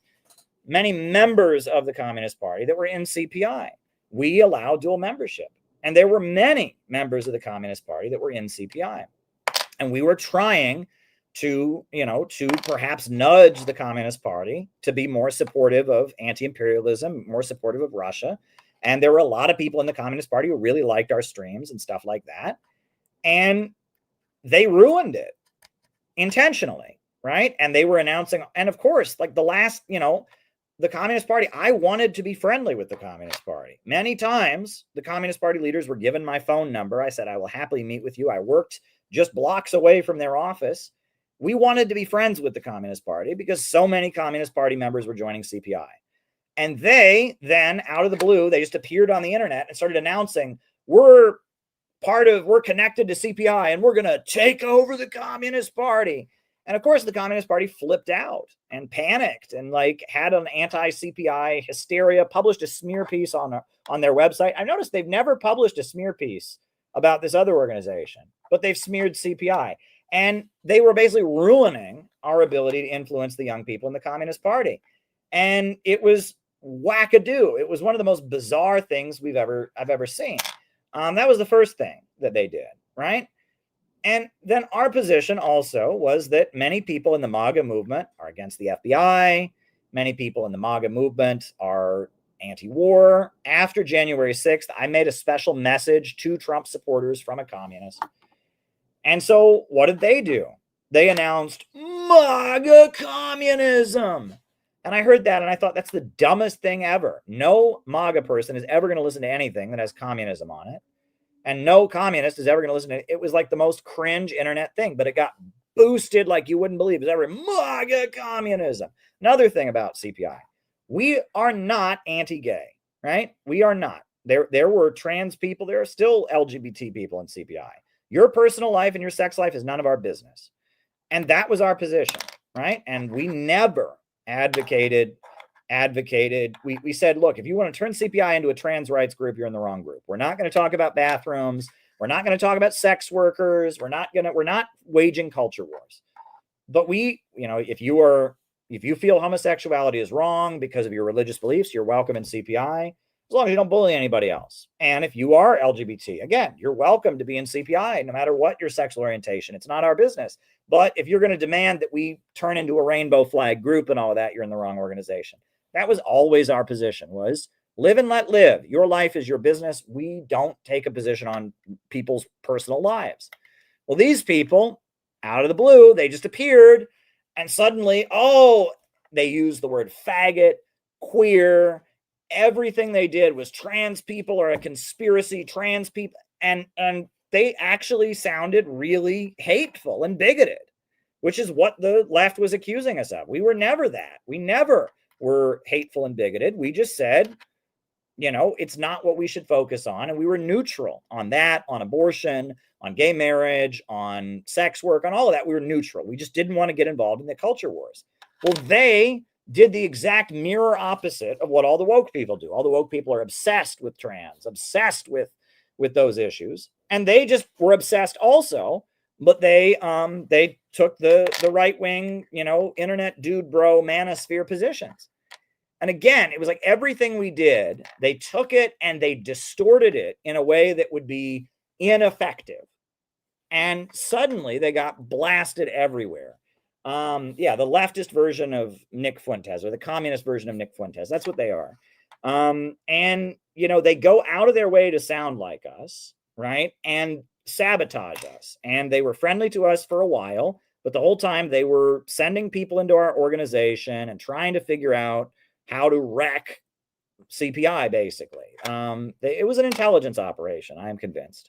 And the proof of that is if they were serious, they'd be friends with us, right? And there's a lot of people in their organization, I just have to be real, who do like CPI. There's a lot of people who join the group and say, hey, I don't hate CPI. And I say, well, that's funny because all over social media, there's people representing your organization who say nasty things about me that are wild exaggerations of things that were not even true, right? I mean, I am called every nasty name in the book. They have said unforgivable, nasty things about me. They have taken actions that have really hurt members of my family. I don't want to go into great detail about it, but there are like people that are very close to me, like family members of mine that are in really bad situations because of what these people have done. Okay. And they are, and isn't it interesting that one of them, there was an April Fool's joke about them tweeted out by the Israeli government, right? Is that what the Israeli government does when people are just against Israel? They just tweet April Fool's jokes about people just to make them more famous. The Israeli government has actually tweeted out certain leaders of that so-called organization multiple times, right? There's a very important anti-war, anti-imperialist voice in Britain, a Syrian Christian, he has spoken up very vocally about that organization and certain people in it and said they cut and paste his tweets without credit. And he's met them and they don't seem sincere. They don't really seem sincere. And we met them, right? When they were being friendly to us, we met them, certain places. And what struck me was how terrified of their fans they were, right? I love everyone in CPI. I don't consider you guys fans. I consider you members of the group, right? Gabby is awesome, right? John and everybody in CPI and Noah. And like, we're a community. We're like a family, like a community of people that are dedicated to doing what we're doing. But these people, the people that are, quote, members of their organization, they are terrified of them, right? The last thing they ever want to do is hang out with those people, get to know them or whatever. They hate the members of their organization because they're frauds, right? I mean, they are not really who they claim to be, right? There are people in that group that maybe claim to be who are sincere, and a lot of those people don't hate us. But the people that run it, it's like the rule of that group, like rule number 1, you must hate Caleb, you must hate CPI. They lied, right? This is another thing. We allow dual membership. You can be a member of CPI, you can be in any party you want, Republican, Democrat, Libertarian, we don't care. That's always been our position. That's why there were so many people from the Communist Party USA and CPI when it started. And when they formed their organization, we said, you can be a member if you want. We don't ban that. And they called up our members and told them, well, if you join us, you have to quit CPI. That's what Caleb said. That wasn't true. I had one phone call with them. And on that phone call, they told me that they supported the FBI going after the Uhuru movement. That's what they told me on the phone, right? They actually supported the FBI going after the Uhuru movement. I started talking about how important it was to support Uhuru. And one of their important leaders of the group said to me, oh, they're a horrible organization. They're a horrible organization, and basically announced why they've done nothing for Uhuru, right? They're supposedly pro-Russia and all of that. But you'll notice they have done absolutely nothing to support Uhuru. And when I was talking to them about that issue on the phone, they basically told me they support the FBI going after them because they're competition, which explains why they support the FBI going after me, because they see me as competition. They're evil people. Okay. And I don't want to, I don't want to get too shrill. And the reason that I'm not happy, Kate, I'll be honest, you asked an innocent question and I appreciate it. You're a member of our community. Often when people ask about this group, I just move on, right? Because I'm sick and tired of it, right? Every stream somebody comes on, what do you think of who? And it's annoying, and that it's them, right? They want us to think about them. They want us to talk about them. They want us in their space because they're set up by the government to antagonize us and have been from the beginning. And so that's why endlessly there are trolls who come in here, hey, what do you think of this? As if we haven't talked about it endlessly. I know that you mean well, Kate, and that's not you. But when you sent that question, I was like, oh gosh, I have to talk about it. And I'm trying not to say names, and I'm trying to be very vague, but they're not good folks. They're not good folks. They don't mean us well, but we're not communists anymore. And that's an important thing, right? That was the last straw. We were already realizing that it was time to pivot in a new direction. And when they formed their group and they tried to own the word communism, that's when we said, you know what? We need to just move away from the word communism. Yes, that's part of our history, but we're doing something new. And I mean, that's the thing. They want to be the kings of communism. They can have it. Good luck. Good luck, right? Communism is a dead brand. It is, right? In America, communism is the devil, and it attracts satanic people, unfortunately, right? And we are having to build a serious, real anti-imperialist movement, and that means moving away from communist aesthetics, moving away from the label of communism, and working toward building a serious, populist, anti-imperialist movement in America. And so we're innovationists. We celebrate human innovation and human creativity. And the worker boss thing is not where things are at. And you can read what we've written about innovationism. We have a new synthesis, a new breakthrough called innovationism. That's what we're about. And they want to own communism. We have no problem with that. If they want to own communism, fine, right? There's a million communist groups in America, and if they want to be one of them, fine. And I don't want to get into huge detail about the organization, but there are people who try to tell us, oh, Caleb, they're not out to get you guys. Yes, they are. Yeah, they are. Here's a great example, right? There was a Palestine conference in Detroit, right? And so what did we do? We wanted to intervene. So we printed 1,000 copies of our book about the Houthis. We printed it in bulk. And we went to the Palestine conference, and we knew we would be kicked out by the PSL. The PSL thugs removed us from the event, but we just left our book around the conference for free because we know there's a lot of people at this conference who support the Houthis, and we support the Houthis. And we wrote this book, and we wanted to get the message out. We knew we'd be kicked out. After they kicked us out, we took the book around to the hotels and the bars, and we just left our mark on the conference with a really important anti-imperialist book. That's an operation. Proud. We knew what would happen. Fine. So, funny, after we went to this conference, suddenly they went to the conference. But did they have anything to pass out? No. Did they do anything at the conference? No, they just took pictures of themselves. They took selfies of themselves. Oh, look, and they took, one of them has an athletic background, so he took a picture of himself with a famous Arab, cage fighter or whatever, MMA fighter or something. They're an influencer brand. They're not an organization. It was like, look at us. We're at a place that famous people are. We didn't go to the conference to be famous on the internet. We went to the conference to promote anti-imperialism. And so not only did they not do what we did and actually make a political contribution, they then lied about us to suck up to the conference organizers. They claimed that we were selling these books. We didn't sell them. We did not sell them. We just left them places. And they tried to kick us out. And they said, well, you didn't have a vendor thing. We're not selling anything. We're leaving them around for free. Right. But they lied because they are working with PSL against us. Right. And so they lied. I got on a stream. I saw the fucking video. And they said Caleb and Noah, they were selling books without permission. They lied, and they knew they were lying. Right. They knew they were lying.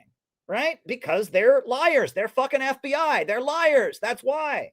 Right. And they were there to suck up to people. Now, why would they lie like that? Why would they go out of their way to tell a lie and claim we were selling books? We were not selling books, just to support the PSL thugs who removed us because they don't want people to know the truth about the Houthis. Why would they lie if they were, they're just the same as you. They're not working against you. Yeah, they are. They wouldn't have even gone to the conference if we hadn't gone there first. The only reason they went there is because we were there, and they're there. They're boosted by the FBI. They're boosted by Israel to absorb people and get them wrapped up in some meaningless internet fandom so they don't join our real group that's doing real operations. That's why they exist. They exist for no other reason.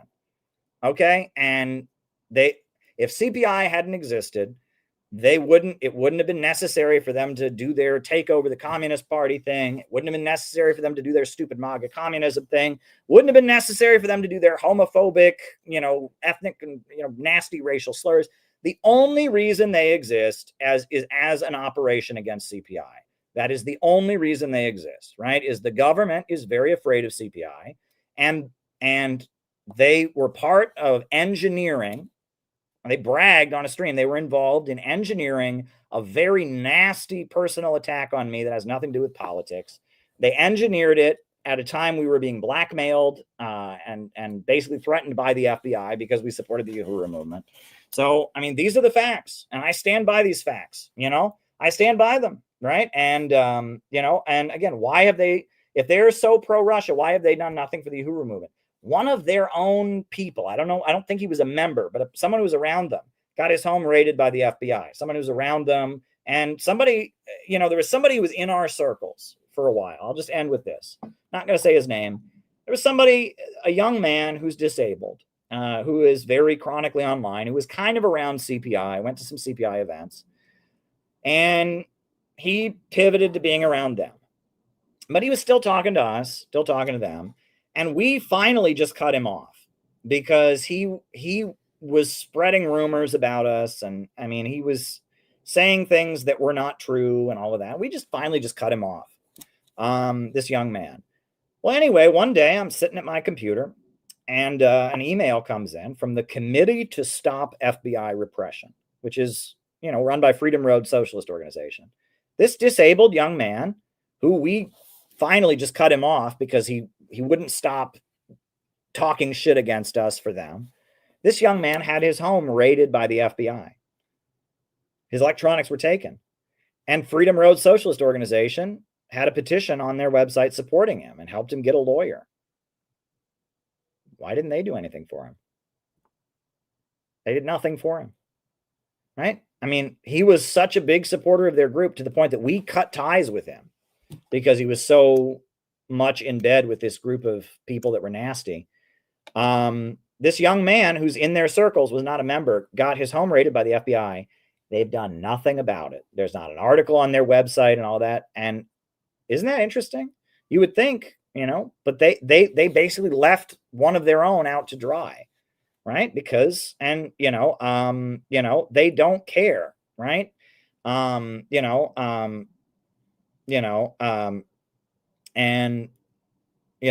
It's obvious, right? I mean, just like they don't care about Uhuru, they don't even care about their own member, right? Because they're probably set up by the FBI, right? And again, there's no reason for them to obsess with us the way they do, right? I mean, I have seen clips you wouldn't believe, and the way that they have made life particularly hard for people in my family. I'm not going to get into details and all of that. These are evil people, right? Not all the people in the group. There's probably a lot of well-intentioned people who join the group, but the people running the group are evil people. And you know what? And there are certain people, and I hate, this is a long answer, and I'm so tired of talking about this, but there are certain people who were around our circles who just, I don't know what it is, but, well, they're cool on the internet. Yeah, but they're evil. You do see what they're doing to us, right? You do see the lies they've told about us. You do see what they've done. You do see how they've done nothing for Uhuru. We can say this to them. Yeah, but they're cool on the internet, And for those people that, well, they just couldn't get over that. Yeah, but they're cool on the internet. We don't miss them. Goodbye. See ya. We lost some CPI members that I don't know what, these people are brain damaged or something. They're cool on the internet. Yeah, but we could show them every way that these people have defamed us. They have said unforgivable things. They've spread lies about us. We have been nothing, but we've reached out. We've tried so hard to be friendly to them, and they're cool on the internet. Good luck. See ya. We don't need you. You know what I mean? I mean, and if you don't value what CPI offers and what we're doing, you don't understand how us marching the streets of Manhattan, with our, only peace can make America great again banner, how us distributing thousands of copies of this book to people who would never go looking for it on the internet, how us being out there and distributing the Kamala Harris book in bulk outside the Democratic National Convention, having national days of action to support peace with Russia. If you can't understand why what we do is so far beyond anything that they've imagined to do, and you just are enamored with them, well, they're cool on the internet. They're just so cool on the internet. Oh, they're just cool on the internet. I don't know what to say. Go join them. Go, please. They're cool on the internet. That's what matters to you, right? A black group got raided by the FBI. They didn't do anything about it. Their own member got raided by the FBI. Their own person got raided by the FBI. They didn't do anything about it. I mean, if that's what matters to you, I can't help you, right? I can't help you, right? They're cool on the internet. Okay. All right. Well, that's okay. I mean, they probably are. I don't care. We're for real. We're really trying to get shit done here. We really care about each other. We really value the members of our community, and they're really cool on the internet. Okay. One of the nastiest things that I've seen them do is they weaponize people's self-hatred against them. As they have this whole thing of like, you can't join our group unless you lift enough and all this. And that there's a lot of people that watch them on the internet, that support them and give them money, that they basically take advantage of the fact that these people have low self-esteem. I mean, it's really nasty. They're a really, really nasty operation, right? It is really cynical and nasty, right? I love every CPI member. Sometimes it's not to say that I don't get frustrated or people don't annoy me sometimes. I love every CPI member and I want the best for you. I want you to love yourself. I want you to be confident. I want you to find your own voice. I want the movement, kind of like what the movement did for me. I talk about how I got to go out and sell newspapers. I became more confident. I want the movement to help you be a stronger person, right? I don't see you as a sucker. They see their members as suckers. And I know that for a fact. I sat in the room with them in Austin, Texas. They see their members as suckers. Okay? That's what they do. And we have nothing to do with them. And let me also repeat, whenever drama happens in their organization, they always find a way to blame us for it. We have nothing to do with it. Nothing. Right. And that's another thing, right? There was some drama with their group and somebody sent me something about they were being accused of something. And I said, stay away from this. Don't touch it. We want nothing to do with them. We're not competing with them. We don't even call ourselves communists anymore. So why are they still talking about us? Why?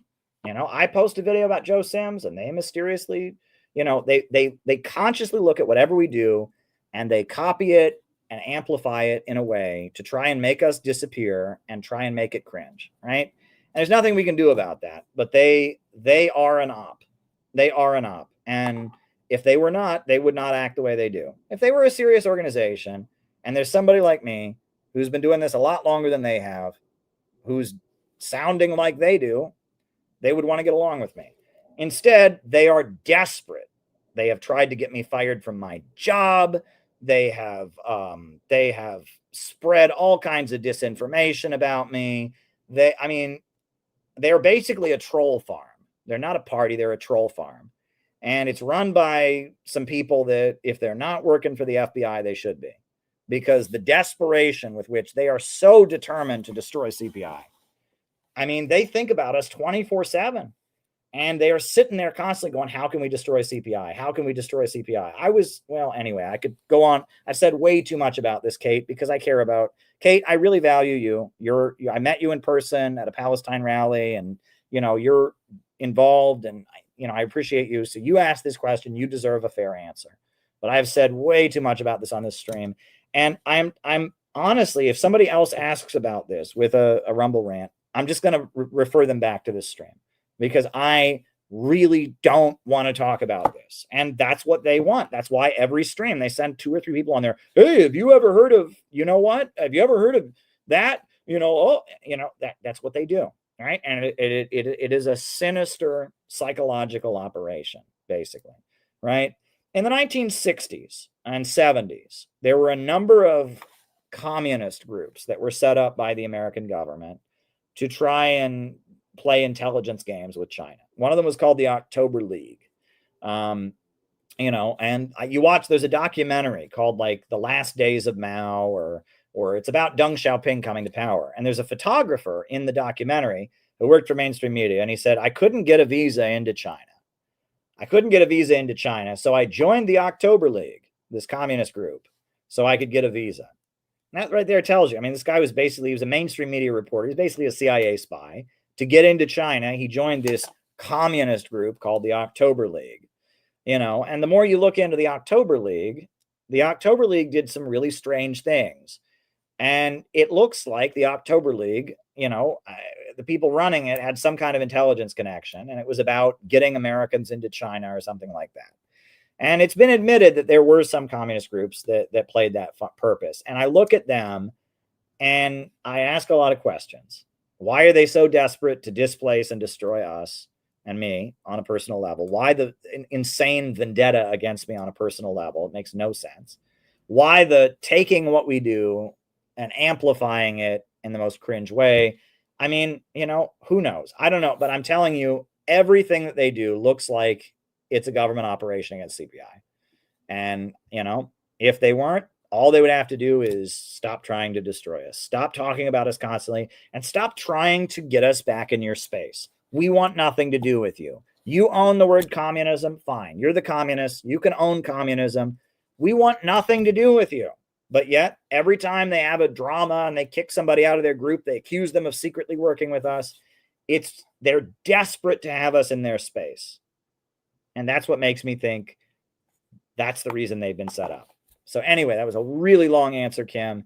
And everyone listening is so tired of me talking about this. And I am seriously, for the next couple of weeks, I am not going to talk about this issue if someone brings it up again. All right. Okay.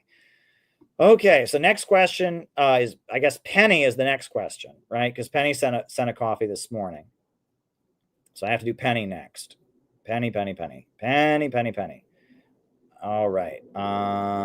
Penny sent a coffee. She said, she sent 2 videos, basically. We support peace talks and the Ukraine war. I think that's a video we have already shown. And then she sent, we can show those videos towards the end, Penny, and then a video of Ibrahim Traore. Why don't we do the Ibrahim Traore video now? We'll do that. Ibrahim Traore is a leader of Burkina Faso, government on the African continent. Penny sent a video in of the great African leader, Ibrahim Traore. We can put that on. Yeah, we'll do the Ibrahim Traore video. We'll do the other video of your rally in Minneapolis. We'll do that later. But we'll do Ibrahim Traore. We'll put that video on, Penny. Thank you. Thanks for sending that. We'll do the Traore video now.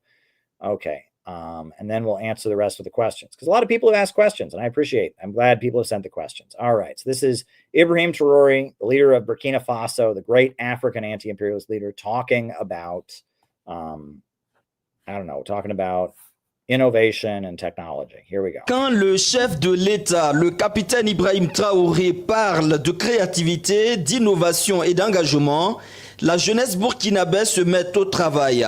La preuve, elle est là dans cette pièce. 2 jeunes burkinabés, Alexandre Wamdaogo et tout. Voilà, il peut être utilisé aussi pour la détection. Vu que la caméra là aura l'intelligence artificielle. Il peut. Ce drone, on peut pas faire un vol vertical. De détecter. This looks really cool. I just don't speak French, and I think most of our audience doesn't either. But this is very cool. It looks like young people learning about technology, airplanes, and I'm glad young people are engaging with technology. It's just I can't turn the YouTube subtitles function on. I don't speak French, so I don't know what they're saying. But it looks great, and I'm glad Ibrahim Traore is promoting young people learning about airplanes and technology, and that's great. But Penny, send me English speaking videos, because I don't know what he's saying.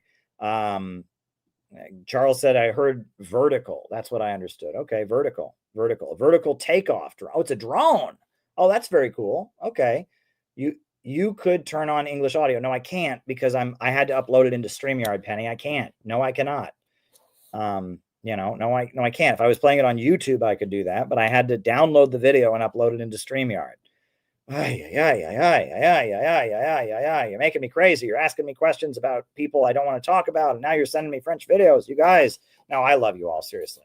I love you all. I really, really do. And thank you all for being here. Some nights, okay, I'll download English next time. Thank you, Penny. You're awesome. Thank you for your great work. I bragged about your work, Penny, in Minneapolis on the Uhuru call. I bragged about you interrupting Keith Ellison to say hands off Venezuela on the Uhuru call earlier. Very, very cool. Very, very cool. So, all right. So next question comes from Gabby. And she said, most Americans come from a Christian background. a faith of the poor. But the imperialists and the globalists, what do they believe in? Because with the way they push rapid degrowth policies, feels like any real faith, more like straight up Satanism or just about their stock markets. Well, Penny, I have long maintained, right? I have the book here. I think I do. Yes. Right. I believe that what the rich believe in is philosophical irrationalism. Lukács, the Marxist philosopher, wrote a very, very good book. And this is the book. It's called The Destruction of Reason. And in this book, he takes apart the philosophy of Friedrich Nietzsche. And he argues that Friedrich Nietzsche and his beliefs, which were very anti-Christian and anti-communist, were rooted in a mindset he calls philosophical irrationalism. And I maintain, if you read Ayn Rand and you read Leo Strauss is very, very important to the elite, right? He's the main philosopher behind neoconservatism, right? You read what Leo Strauss wrote in Persecution and the Art of Writing, right? And I maintain that what the elite believe in is philosophical irrationalism. Might makes right, right? And that there's many examples of this. For example, ContraPoints, right? Who's promoted by the deep state, big internet socialist, but not really. She did a video on Christianity. Now, if you're a Marxist and there is a book on Christianity written by a very important Marxist named Karl Kautsky. It's called The Foundations of Christianity. And this is a class analysis of Christianity, where it came from. Did ContraPoints use this book in her video? No. Who did she quote? Friedrich Nietzsche, an anti-communist, an anti-Christian anti-communist. And Friedrich Nietzsche's book, Beyond Good and Evil, basically argues that Christianity is a religion of the weak. It's a religion of the weak. It's slave morality. And that some people are just naturally better than others. And that Christianity says the last shall be first and wants people to care for other people. And that's weak. And that what we really need is religion that glorifies the strong. And that's Satanism. And it's funny because you mentioned Satanism. The Church of Satan, right, which is an organization started by Anton LaVey, they don't literally worship a deity called Satan. They follow Ayn Rand, right? They follow Ayn Rand and objectivism, and they believe that some people are just naturally better than others, the virtue of selfishness, right? And that is what the elite believe. They believe that if you believe right and wrong exists, if you believe that compassion is a good thing and that you should feed the hungry, you're a sucker. You're a sucker. That's what the elite believe, right? If you really think about it, Ayn Rand is kind of the dumbed down version for business majors, people getting their BMA. But what they really believe is Leo Strauss, Persecution and the Art of Writing. Some people are just naturally better than others. And the inferior rabble are always trying to get in the way of the naturally superior ones rising to the top. That's what Leo Strauss believes. That's what Nietzsche believed, his theory of the Übermenschen. That's what they believe, right? There are some people that are just better, and that we need to set up mechanisms so those people that are just better can rise to the top and rule over everybody else. And we need to do everything we can to prevent mass movements from forming that will get in the way of the elite ruling over us. That is called philosophical irrationalism. And it's the beliefs of Leo Strauss. It's the beliefs of Ayn Rand. That's what the elite believe. In their minds, Christianity and communism are the same. And that's what Nietzsche thought, is that they're both ideologies that talk about the poor and the oppressed and talk about justice, etc. And that's what they're against, right? They don't like that, right? Friedrich Nietzsche said the doctrine of the lowly makes for lowliness. And the new atheist movement is very interesting. I remember it was a really big deal when Richard Dawkins and Christopher Hitchens and all of them came out. I loved that because I grew up around evangelical conservatives, and I was an atheist at that point, and the Bush, the evangelicals and they were out there and I didn't like them. And so I thought it was great, but I noticed that every Richard Dawkins, Christopher Hitchens, Bill Maher, Religulous, every new atheist film starts out by saying that Islam is the most evil religion ever. And then they go after Christianity, and there's a huge blind spot for Judaism. And that was weird. And I also noticed that atheism historically has been leftist. The word atheist comes from the French Revolution. That's where the word originates.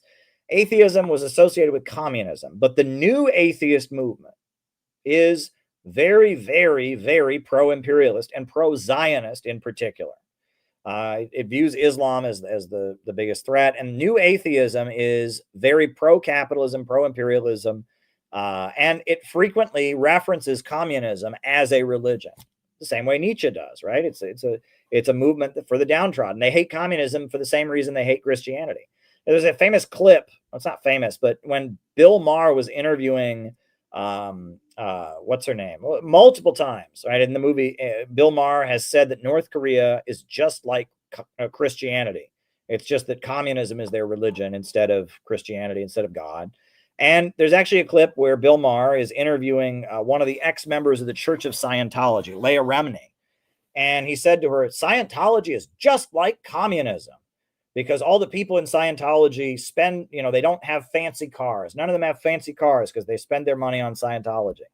And you look at it, they are anti-communist because communists believe in right and wrong. And communists fight for the downtrodden and the oppressed, and that's what they're against. They are for the virtue of selfishness, the great individual ruling over everybody else. Right and wrong don't exist. They can set their own ethical code. Yeah, that's what they believe, and that ain't good. That ain't good stuff. That's bad. And, if you want to be literal, it literally is Satanism. Satanism, again, the Church of Satan doesn't literally worship a deity called Satan. The Church of Satan follows Anton LaVey, and they believe in philosophical irrationalism. So there you go. All right.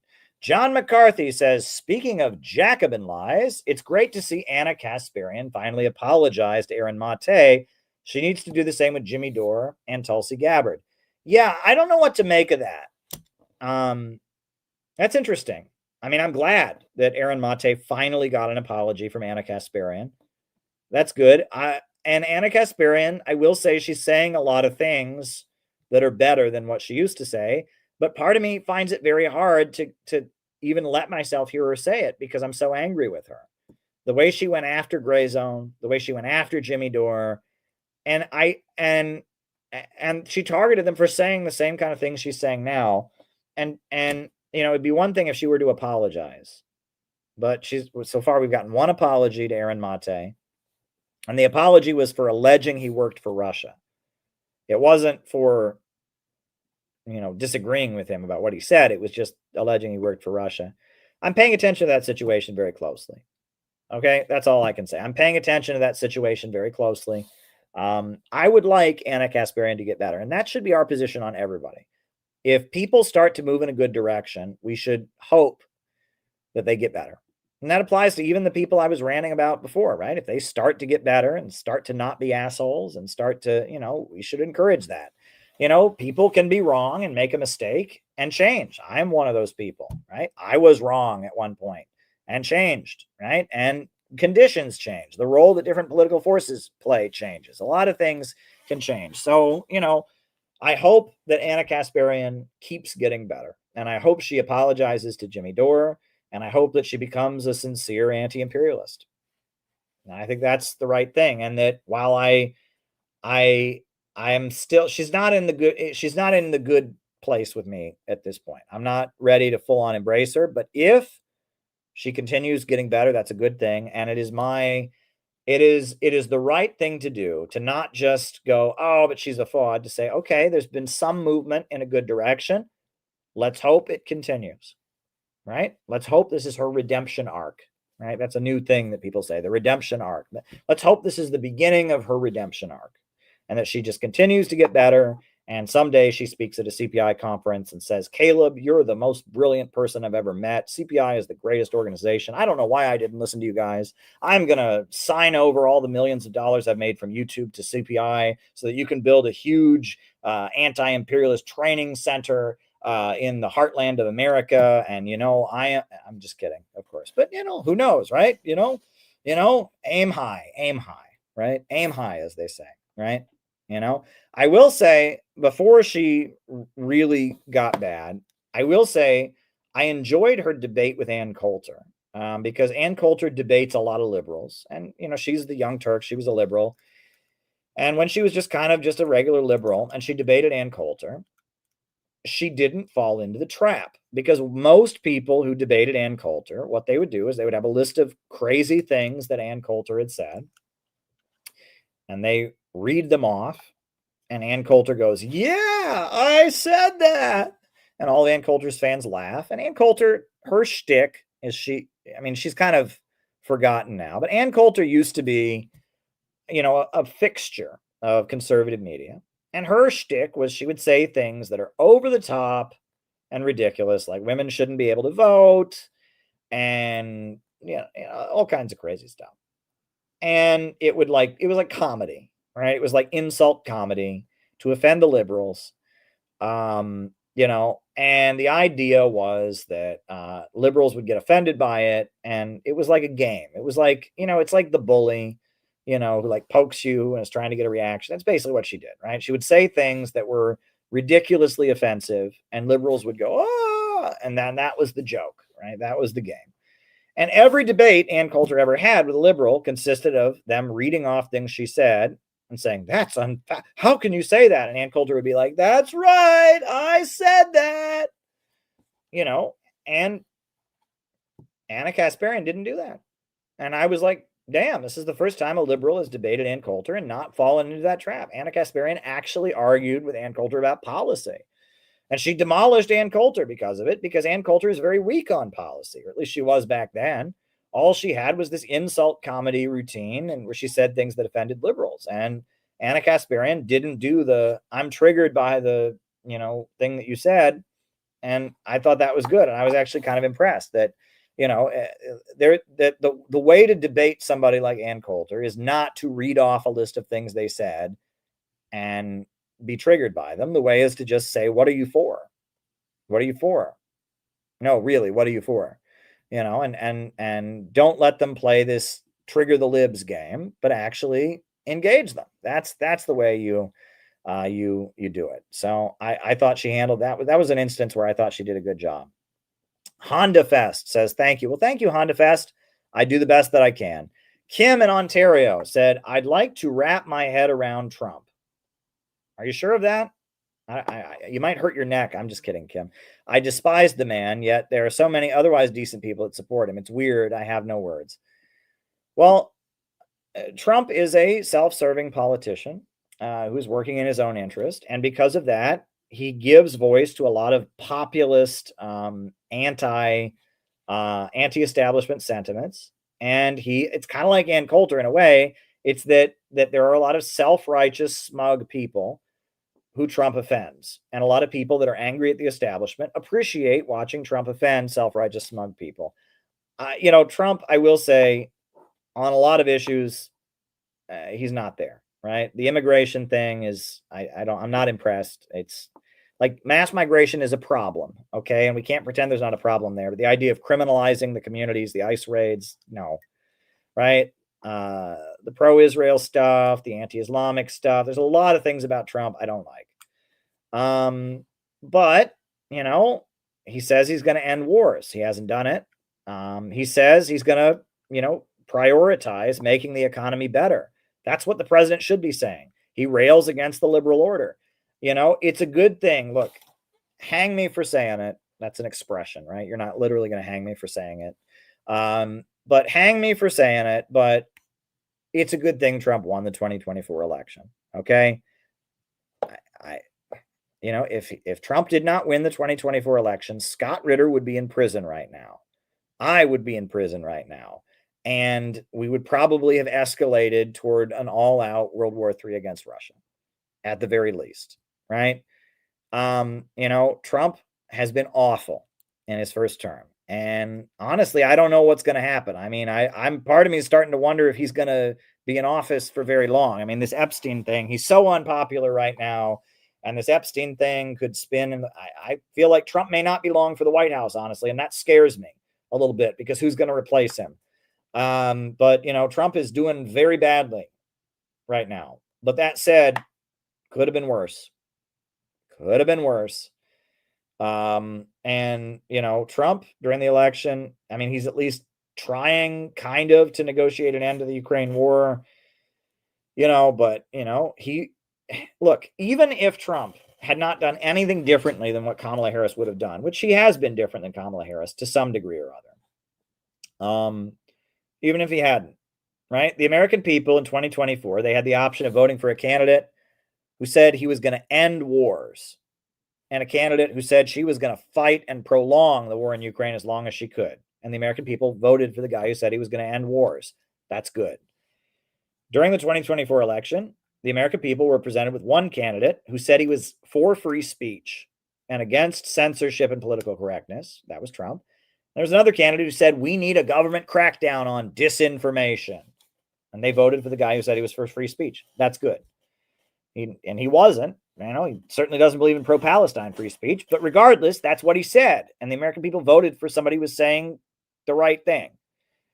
There were many things like that where it's like Trump, maybe he didn't do it, but he was saying he would be better than Kamala Harris. So even if he had not, and he's slightly better than Kamala Harris, and that's a difficult pill for people to swallow because the ICE raids that are horrible because of bombing Iran, there's many things, but I still maintain it would have been worse with Kamala.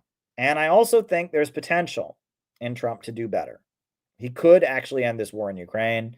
He could actually pivot into some good moves. He could go back to North Korea. Trump has the potential to get better.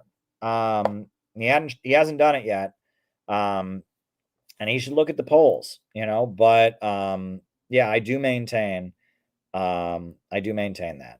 So there you go. That is my position. Even though Trump has been awful, we're better off that he won the election. If the American people had registered their vote in favor of outlawing disinformation, in favor of vaccine mandates, in favor of continuing the war in Ukraine till the end, we'd be in a world of hurt right now, right? We would be in a world of hurt right now if the American people had gone to the polls and said, you know what? We want wars. We want outlawing disinformation, quote unquote. That would be bad. Okay. If Kamala Harris had gotten an electoral mandate for what she had already started with the Uhuru movement and with Scott Ritter, we would be in a world of hurt. So glad to be helpful, Kim. Anything for you, Kim. You're my favorite tonight. Tomorrow night, somebody else will be my favorite, but I sang you the Workers of Ontario song. So you're in my good graces tonight. So there you go. All righty. Gabby sends another question. And Gabby says, have you noticed people are obsessed with horror movies lately, even letting their kids watch them? I feel traumatized now, but to me, exposing children to violent, disturbing content can be a form of trauma. I don't think it's ridiculous to protect my children from things like watching Squid Games. I don't understand why caution is treated with overreacting. I could never be a parent. I have a few reactions to that, Gabby. First thing, I could never be a parent. When I was a kid, my parents were ridiculously strict about what I was allowed to watch on television and stuff like that. I look back on that now and it's like, I talk to people and it's like, I don't know. My parents, I grew up in a really conservative area, but like a lot of people I went to school with that were deeply evangelical, their parents let them watch a lot more stuff than I did. My parents were like insanely strict about what television and what movies I could watch. And I look back on it now and like the upbringing I got was very, very strict in those areas. And overly so. But then again, look at me. I've been quite successful in my life, and I don't know. I don't know. I don't know what the answer is. I could never be a parent nowadays. So as if you're looking for me to tell you what parents should do in terms of letting their kid watch, I have no idea. I can't imagine being a parent and kids have one of these. And I don't even know. With the access to porn and, I hear people that I know, other adults who have children, and they tell me how they handle this stuff, and I hear them and I'm just like, oh, all I can say is, oh, I have no idea what I would do. None. I have no idea what I would do. So that's the first thing, right? As far as the parenting aspect, I have no idea. Horror movies. Okay. I really like old horror movies. The original Frankenstein is a great movie. The Hammer films of the 1970s, I really like them, right? I might even put one of those on before I go to bed tonight. After I finish this stream, I might even put on one of those Hammer films, Bruce, Christopher Lee and Peter, was it Peter, what's his first name, his last name? Peter, I don't remember his name. You know, it's funny, I forget the actor's name, but Peter something and Christopher Lee and Vincent Price, and I love those movies. I really do. I really do like those movies. Those are great movies. Peter Cushing, yes, Peter Cushing. I love those movies because they have a plot, because they tell a scary story.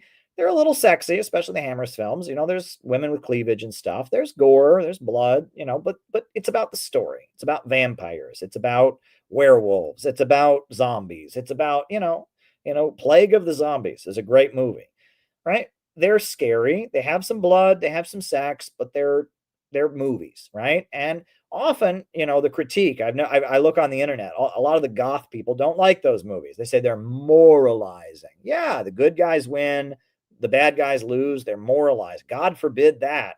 God forbid the good guy win. People find them to be moralizing. Well, that's what I like, right? They're set in Victorian times.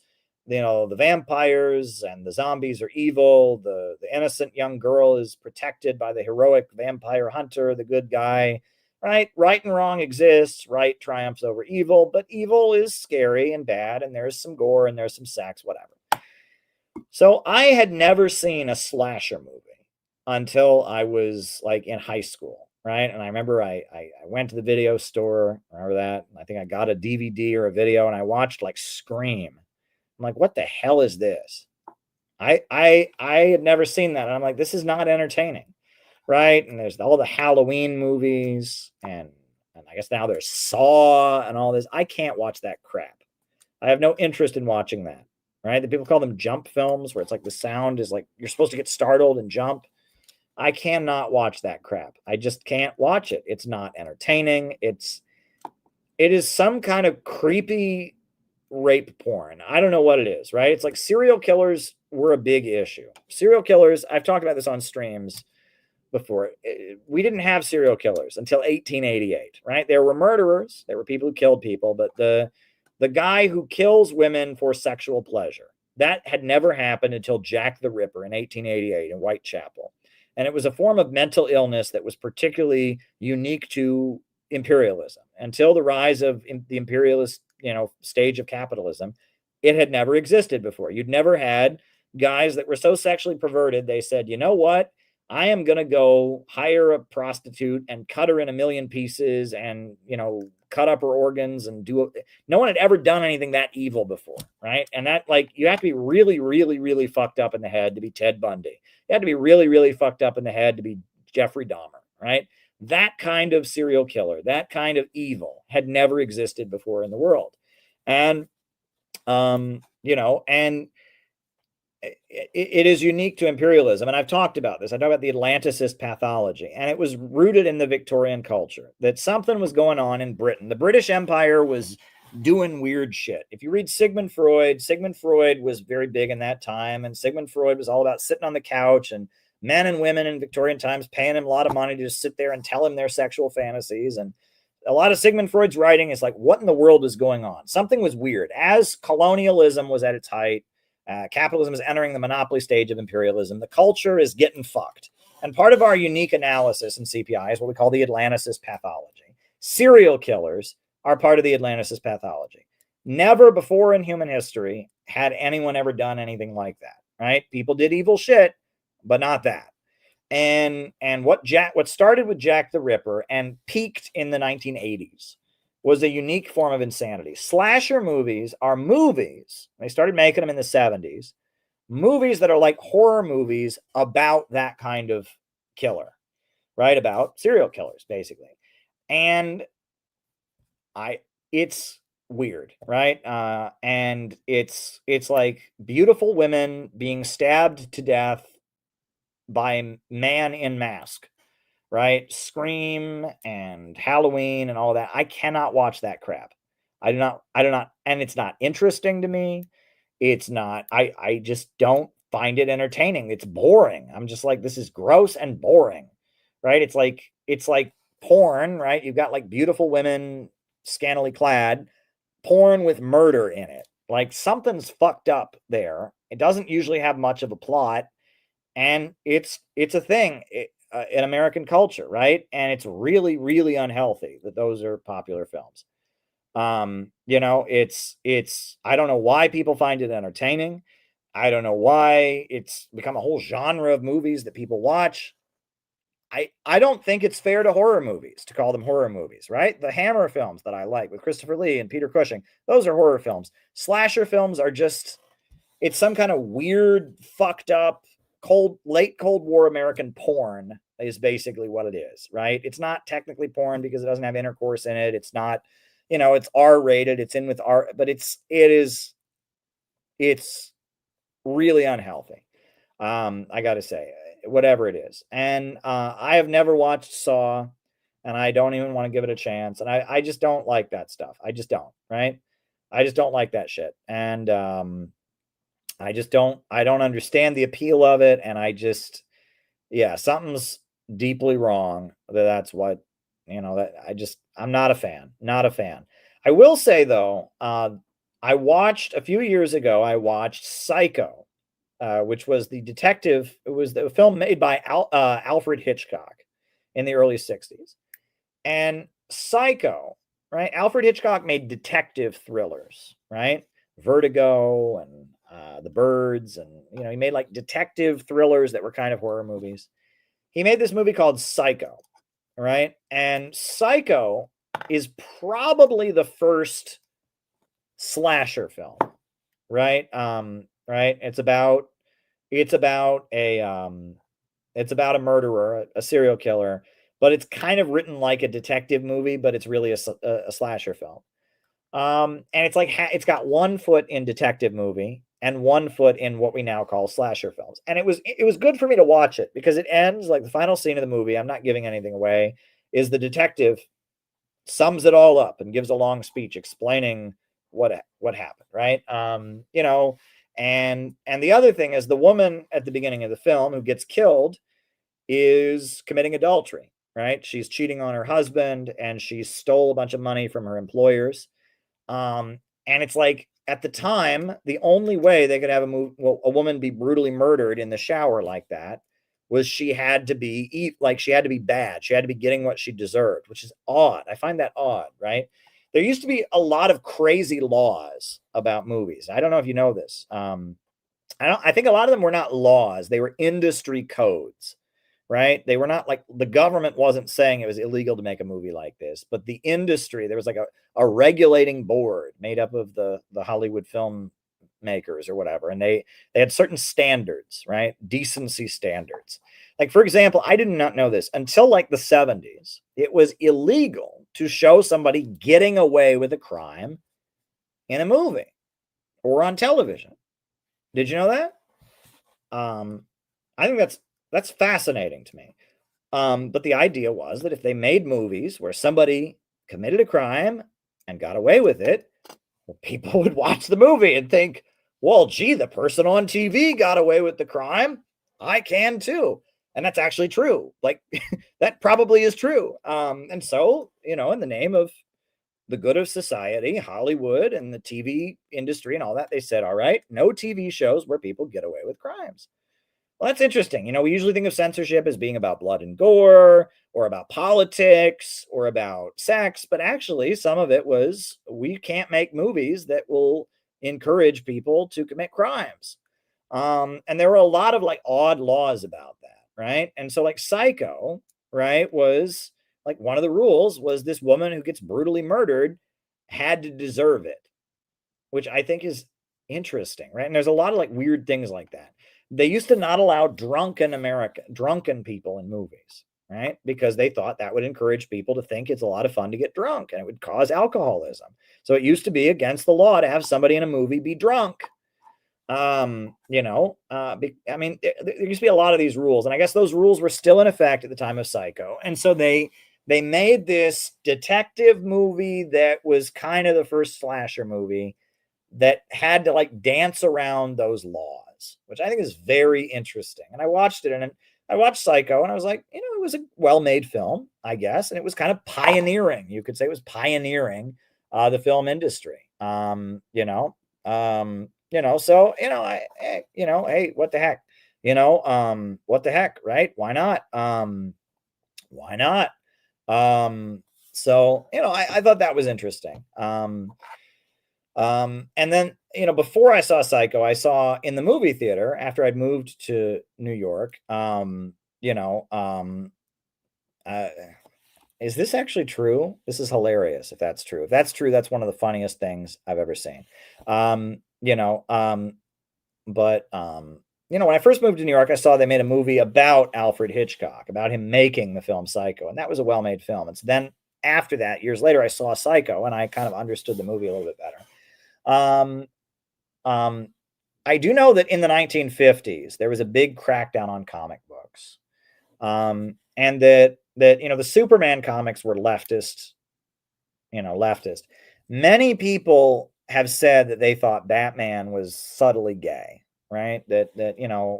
Batman is wearing tights and he's super muscly and he lives with a teenage boy and it's some kind of weird gay pederasty fantasy, right? A lot of people have said that. The Batman comics have, I mean, it's dark, right? It's dark, right? Batman is dark. Batman is the opposite of Superman. Superman is like a leftist. Batman is like this kind of wealthy right-wing vigilante.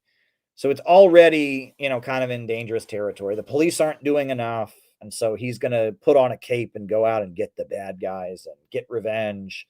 Right. But then Robin is like a teenage boy who like lives with him and wears tights. And he's like a super rich, like sugar daddy who like lives in a mansion and has this like boy toy he lives with. And he's like super muscly and he's got this like femme teenage boy who's like a gymnastics guy who lives with him or something. And Batman looks pretty gay. Looks pretty gay to me. Maybe it's subconscious, but a lot of people have commented on it. I mean, I didn't invent that. That's like widespread, right? The Batman had some like, it was dark and right wing and vigilante oriented, but it was also kind of gay.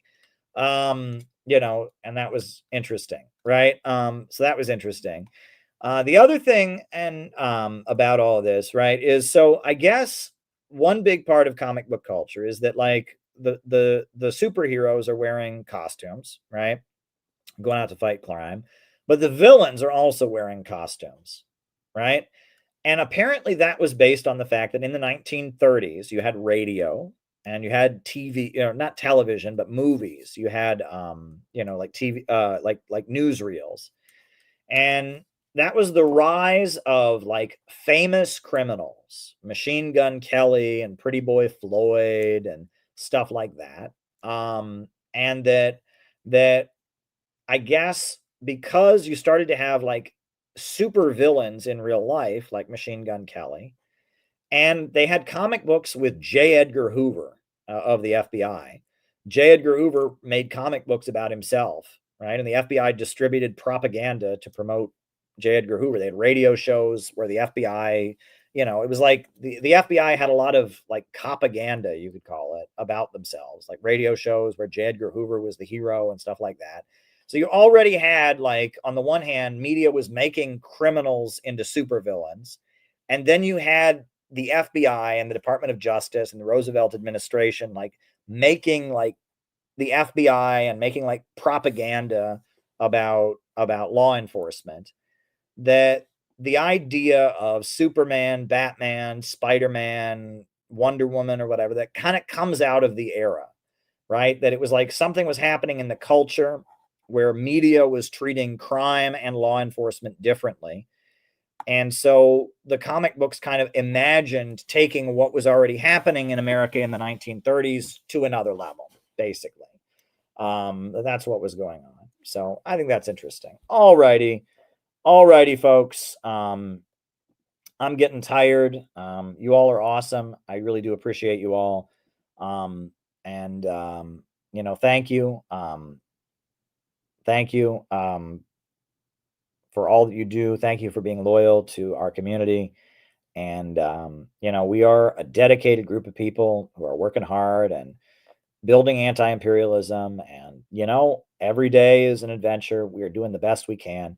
Come to our event in January, right? That is what I'm saying. If we're doing a big event to kick off the new year of organizing, come to the CPI event that is set to take place on January 11th in New Jersey. It's going to be great. We're going to honor some local people. It's going to be really, really great. It's going to be great. So yeah, come to our event. It's going to be good. It's going to be good. All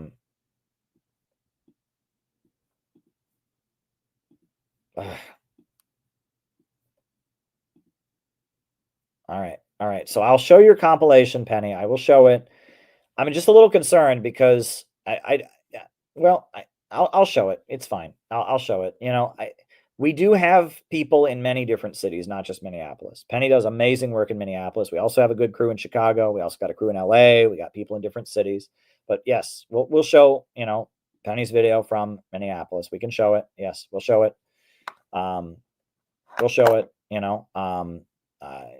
we have national days of action where we have people in many different cities, but I guess this is a video that Penny did that includes her rally in Minneapolis, but it also includes, different stuff. And so, yeah, we'll show it. Hold on.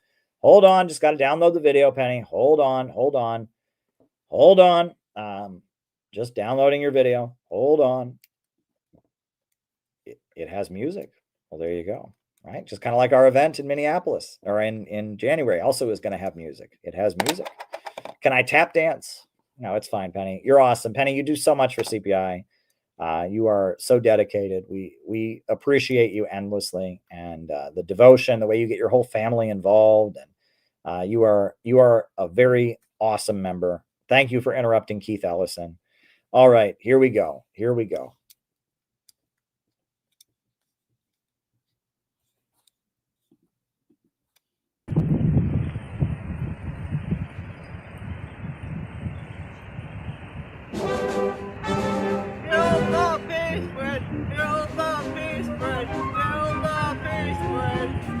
We support peace talks and Ukraine war.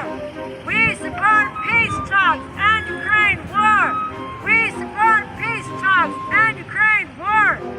Billions and billions of dollars of our tax money is going to Nazis and Ukraine to bomb schools and hospitals and to kill innocent civilians. We don't want a nuclear war with Russia. We want our tax dollars for jobs and schools and health care, not for Ukraine. America first, not Ukraine first. The cartels and the terrorists in Africa, they're training in Ukraine. We love our immigrants, but you think they love the cartels and the terrorists in their countries that are holding back development?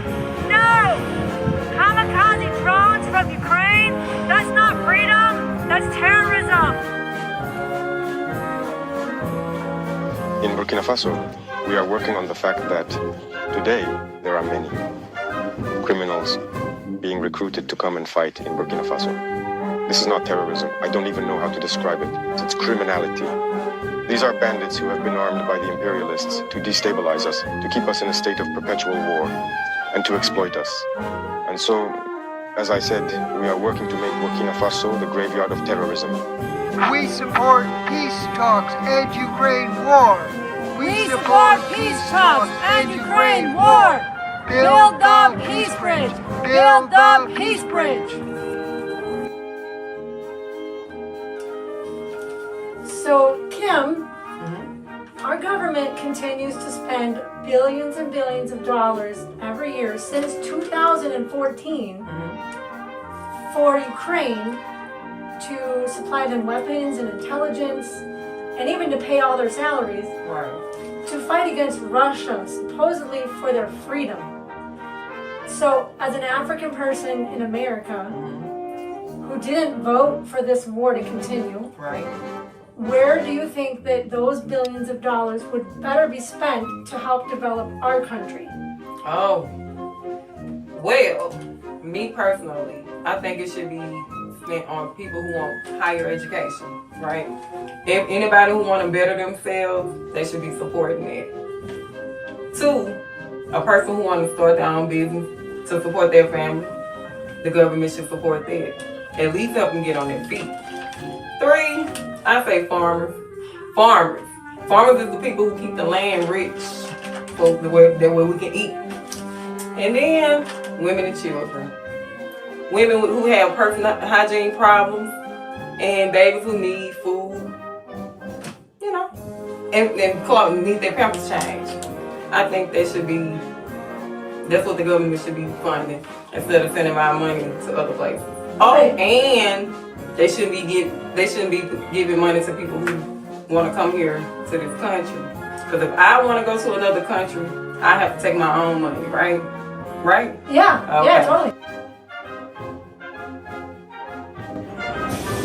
When I was a little boy, sometime in the early 50s, my family had a 78 RPM record with someone like the Weavers or the Almanac Singers, some early singing group, and they sang a song called Last Night I Had the Strangest Dream. It was a song about peace. Last night I had the strangest dream I'd ever dreamed before. I dreamed that all the world agreed to put an end to war. And the people in the streets were low, were dancing round and round, while swords and guns and uniforms were scattered on the ground. Last night I had the strangest dream. Feel out.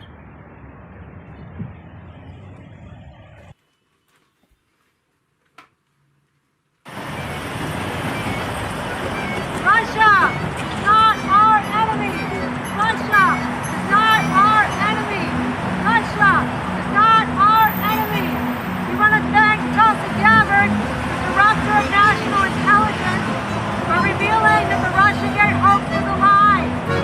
Obama, James Comey, and John Bolton, and the FBI, they lied to Congress that America would enter a war against Russia and kill hundreds of thousands of people. Hundreds of thousands of people are dead in a war for no reason. Russia did not interfere in the 2016 elections. As a matter of fact, America interfered in the 2014 elections in Ukraine and installed a neo-Nazi regime to murder civilians, burning people alive in a trade union house. That's not freedom, that's not revolution, that's a coup. Russia is not our enemy. Russia is not our enemy. I'll tell you what revolution looks like. They go to Burkina Faso in West Africa. They're partnering with Russia to build up their food sovereignty and to develop peaceful nuclear energy. Another topic that persists and is important is the Ukrainian issue. Russia declares itself ready to negotiate without preconditions, while Ukraine constantly imposes constraints. Moreover, Kyiv supports terrorists in the Sahel. In your opinion, who does not want peace for our two countries? I think that even before now, there was the Turkish President Erdogan who managed to create a framework for dialogue. And I believe that the two presidents met at that time. It was only at the beginning of the operation. All of us hoped that it would lead somewhere, that the weapons would fall silent, and that everyone would return to good intentions. But it was the Westerners who came and told the Ukrainian president not to accept. We followed all that. And in the end, what did it lead to? Well, I think all of this falls under manipulation. I think they were manipulated. Otherwise, the Ukrainian and Russian peoples were, well, it was the Soviet Union. They are brothers. How is it that hatred and Russophobia could be cultivated within this population? The war did not start in 2022, it started in 2014. This is also a reality that many people perhaps don't know, or that people refuse to acknowledge. It was in 2014 that the war began. And today people are surprised to see that others might be shifting the blame onto Russia and all that. When Russian-speaking civilians were being bombed in 2014, who was speaking out? Russia is not our enemy! Russia is not our enemy! Russia is not our enemy!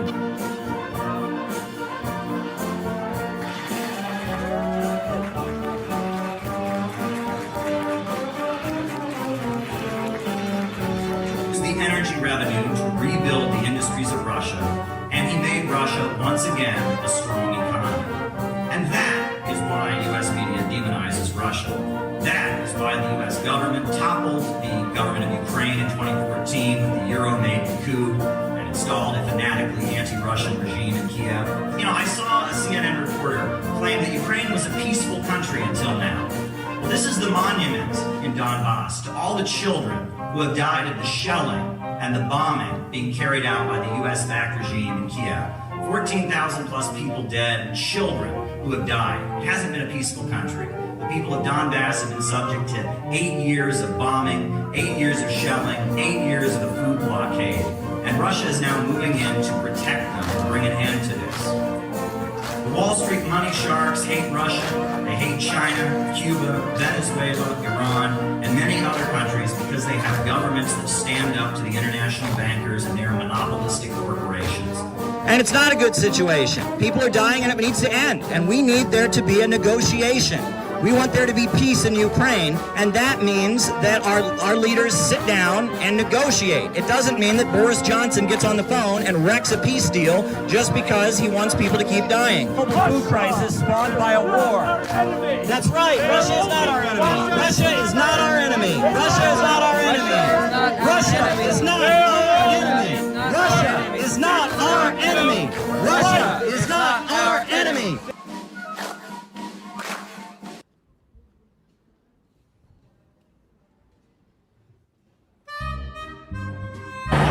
Our farms in America, Europe, they're going under.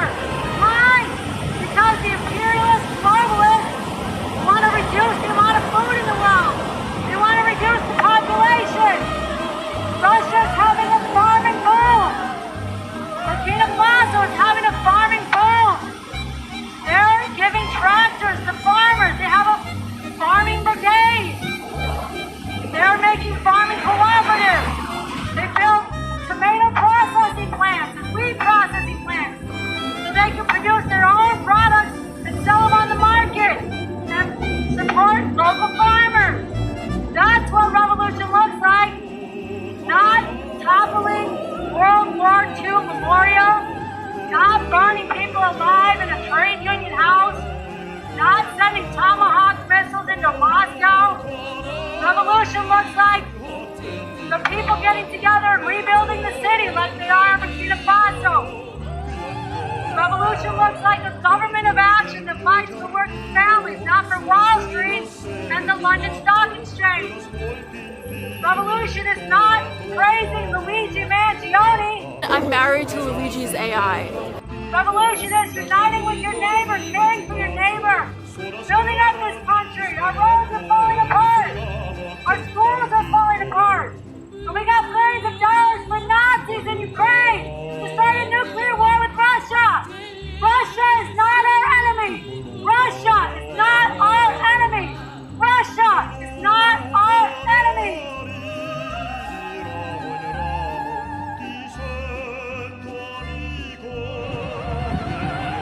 Build the peace bridge. Build the peace bridge. Build the peace bridge. Build the peace bridge. Build the peace bridge. She's got the idea.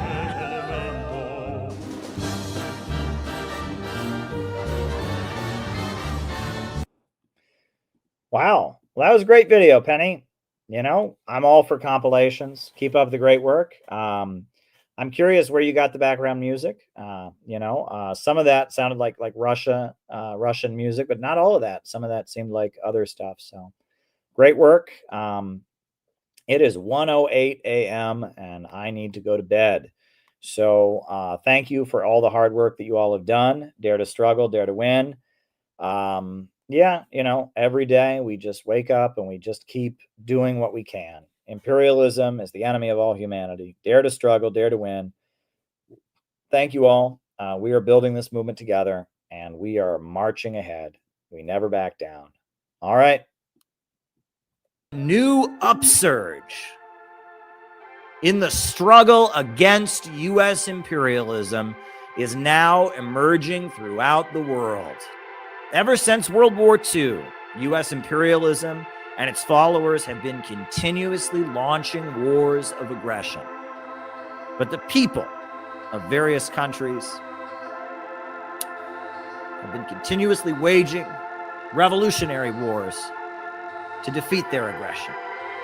And while the danger of a new world war still exists, and the people of all countries must get prepared, revolution is the main trend in the world today.